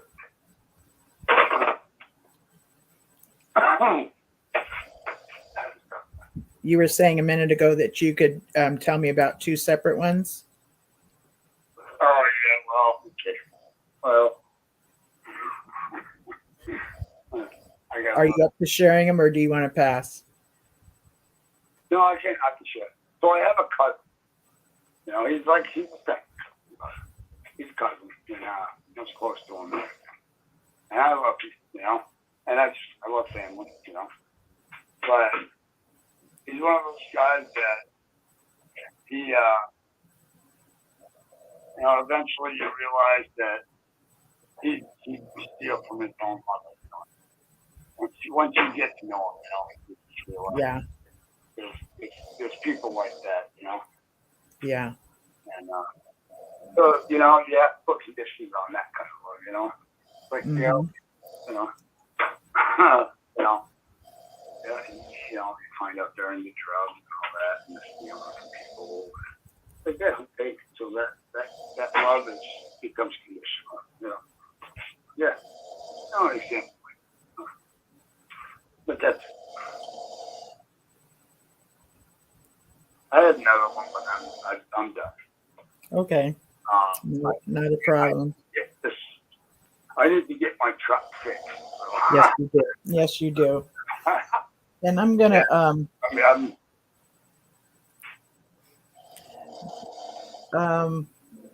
Donna says we're gonna love them from afar. Yes, we are. So thank you for chiming in, Tom. I appreciate that a lot. I'm going to give it a few more minutes if somebody wants to dial in, and if not, I'm just going to wrap up the show and we can talk next week. But if somebody wants to chime in, you can push *6 to call in. Or, I mean, if you're on the phone, you can push *6. And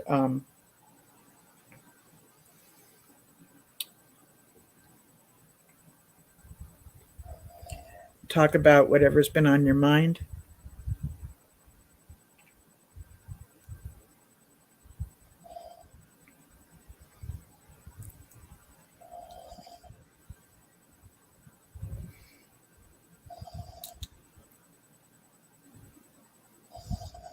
So I'm going to look up the phone number because I can't remember it off the top of my head.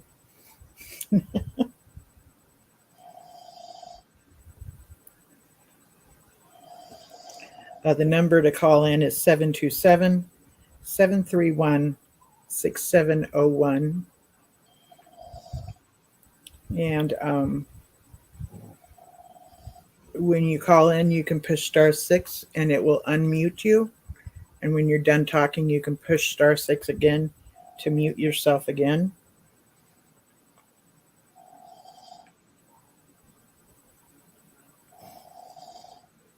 So tonight's subject has been about grieving. And if anybody has any ideas of that they'd like to, or if anyone has had any experiences and they wanted to share them. And you can also share your experience in the comment section under this video of how grieving has benefited you in your healing process. You can share that under this video under the comments section. And the phone number to call in is 727-731-6701. And that would be, so you could call in live and share your thoughts on grieving or a different subject if you would like to.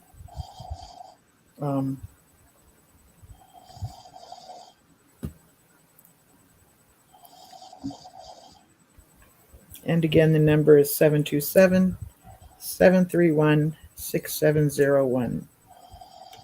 And that's to call in and share your thoughts and talk with me. And we can talk about different things that might be on your mind, or we can talk about grieving, or any subject you want to tap into if I know anything about it. Yeah, like I said, I'm going to give it a few more minutes. We're right at the 4 hours, so we've been doing this show for a while for tonight. And this is a time of new beginnings, this springtime. The memorial is coming up. And regarding the organization of the Watchtower, that the memorial is coming up, and we're all getting invitations, either verbal or sometimes paper, or you're just hearing about it. It's considered the most important event to a Jehovah's Witness to go to. And I used to tell my mother every year when she would invite me to go to the memorial, I would say, "Okay, Mom, but I will partake." And she wouldn't push it forward. She wouldn't push it any further, And I didn't realize until later that, oh my goodness, that would put her in a really awkward position to bring me. And who should know better than, because according to the way that the organization thinks of partaking, that I would be there and partake, it would actually make her look bad because she hadn't trained me well enough on how to behave at a memorial. And the proper behavior is to pass by, to pass the glass of wine, and to pass the plate of bread, and to not partake.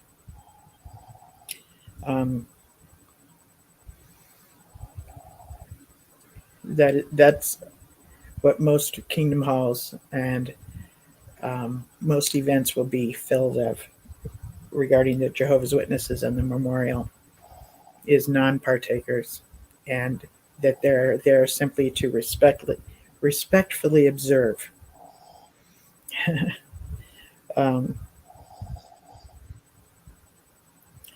Yeah, that's actually not biblical, but if you get a chance to look at that time of just before Jesus died in the Bible, if you're a Bible reader, kind of take a look at that, when Jesus did meet with the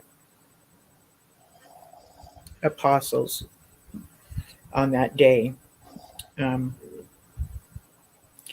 and how that specific event was different than even the Passover. So celebration that there were, or I don't know if it's a celebration, tradition that they would observe every year or take part of. I'm not real clear. Just kind of relook at that and give it some thought, and let the scripture speak to you, or you can look at it and decide if being a respectful observer is really the way to go. It just seems so odd to show up at an event where Jesus said, keep doing this in remembrance of me, but yet you and I would not be doing this. We would simply observe possibly others doing it, okay? Meaning to eat the bread and drink the wine. I mean, even scripture says that some people that heard about it were just like so grossed out at the thought of it because it reminded them of cannibalism. They just, didn't want to be any part of it. So some people didn't want to. So if you get a chance to look at it and see the meaning that's supposed to be behind it, go ahead and give yourself some time to do that. So it is 4:05 on, no, it's not 4:05. It's been 4 hours and 5 minutes. And it is 2:12 a.m. where I'm at in Southern California. Today is Sunday, the 26th of March, 2023. And when I started the show, it was March 25th. Today's the 26th. And I just want to say thank you for everyone that showed up tonight and called in and shared your thoughts. And I'd like to say that this is truly a highlight of my week. I really enjoy getting to hang out with you guys and have a good time and talk about things that are serious and yet be able to laugh about things that we used to think was so serious and it just isn't today. That's a really cool place of freedom that I really enjoy. And I want to thank you for showing up and being here tonight. But I also want to thank the people that will be listening to this in the future for showing up as well. And this is Apostle Babe Linda James, your favorite apostate. And I will talk with you next week. So I'm saying good night for the night. Thanks a lot, everyone.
This session is no longer being recorded.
Welcome into the live 6 Screens conference calls. We thank you for joining in. To speak up and talk, press *6 on your telephone. When you are done talking, press *6 to mute yourself. Remember, when you are unmuted, your phone is a microphone and picks up on all noises in the background. We hope you enjoy the programs tonight. You will now be placed into the conference. If you are the host, press star now. Otherwise, please wait and you will be joined into the conference.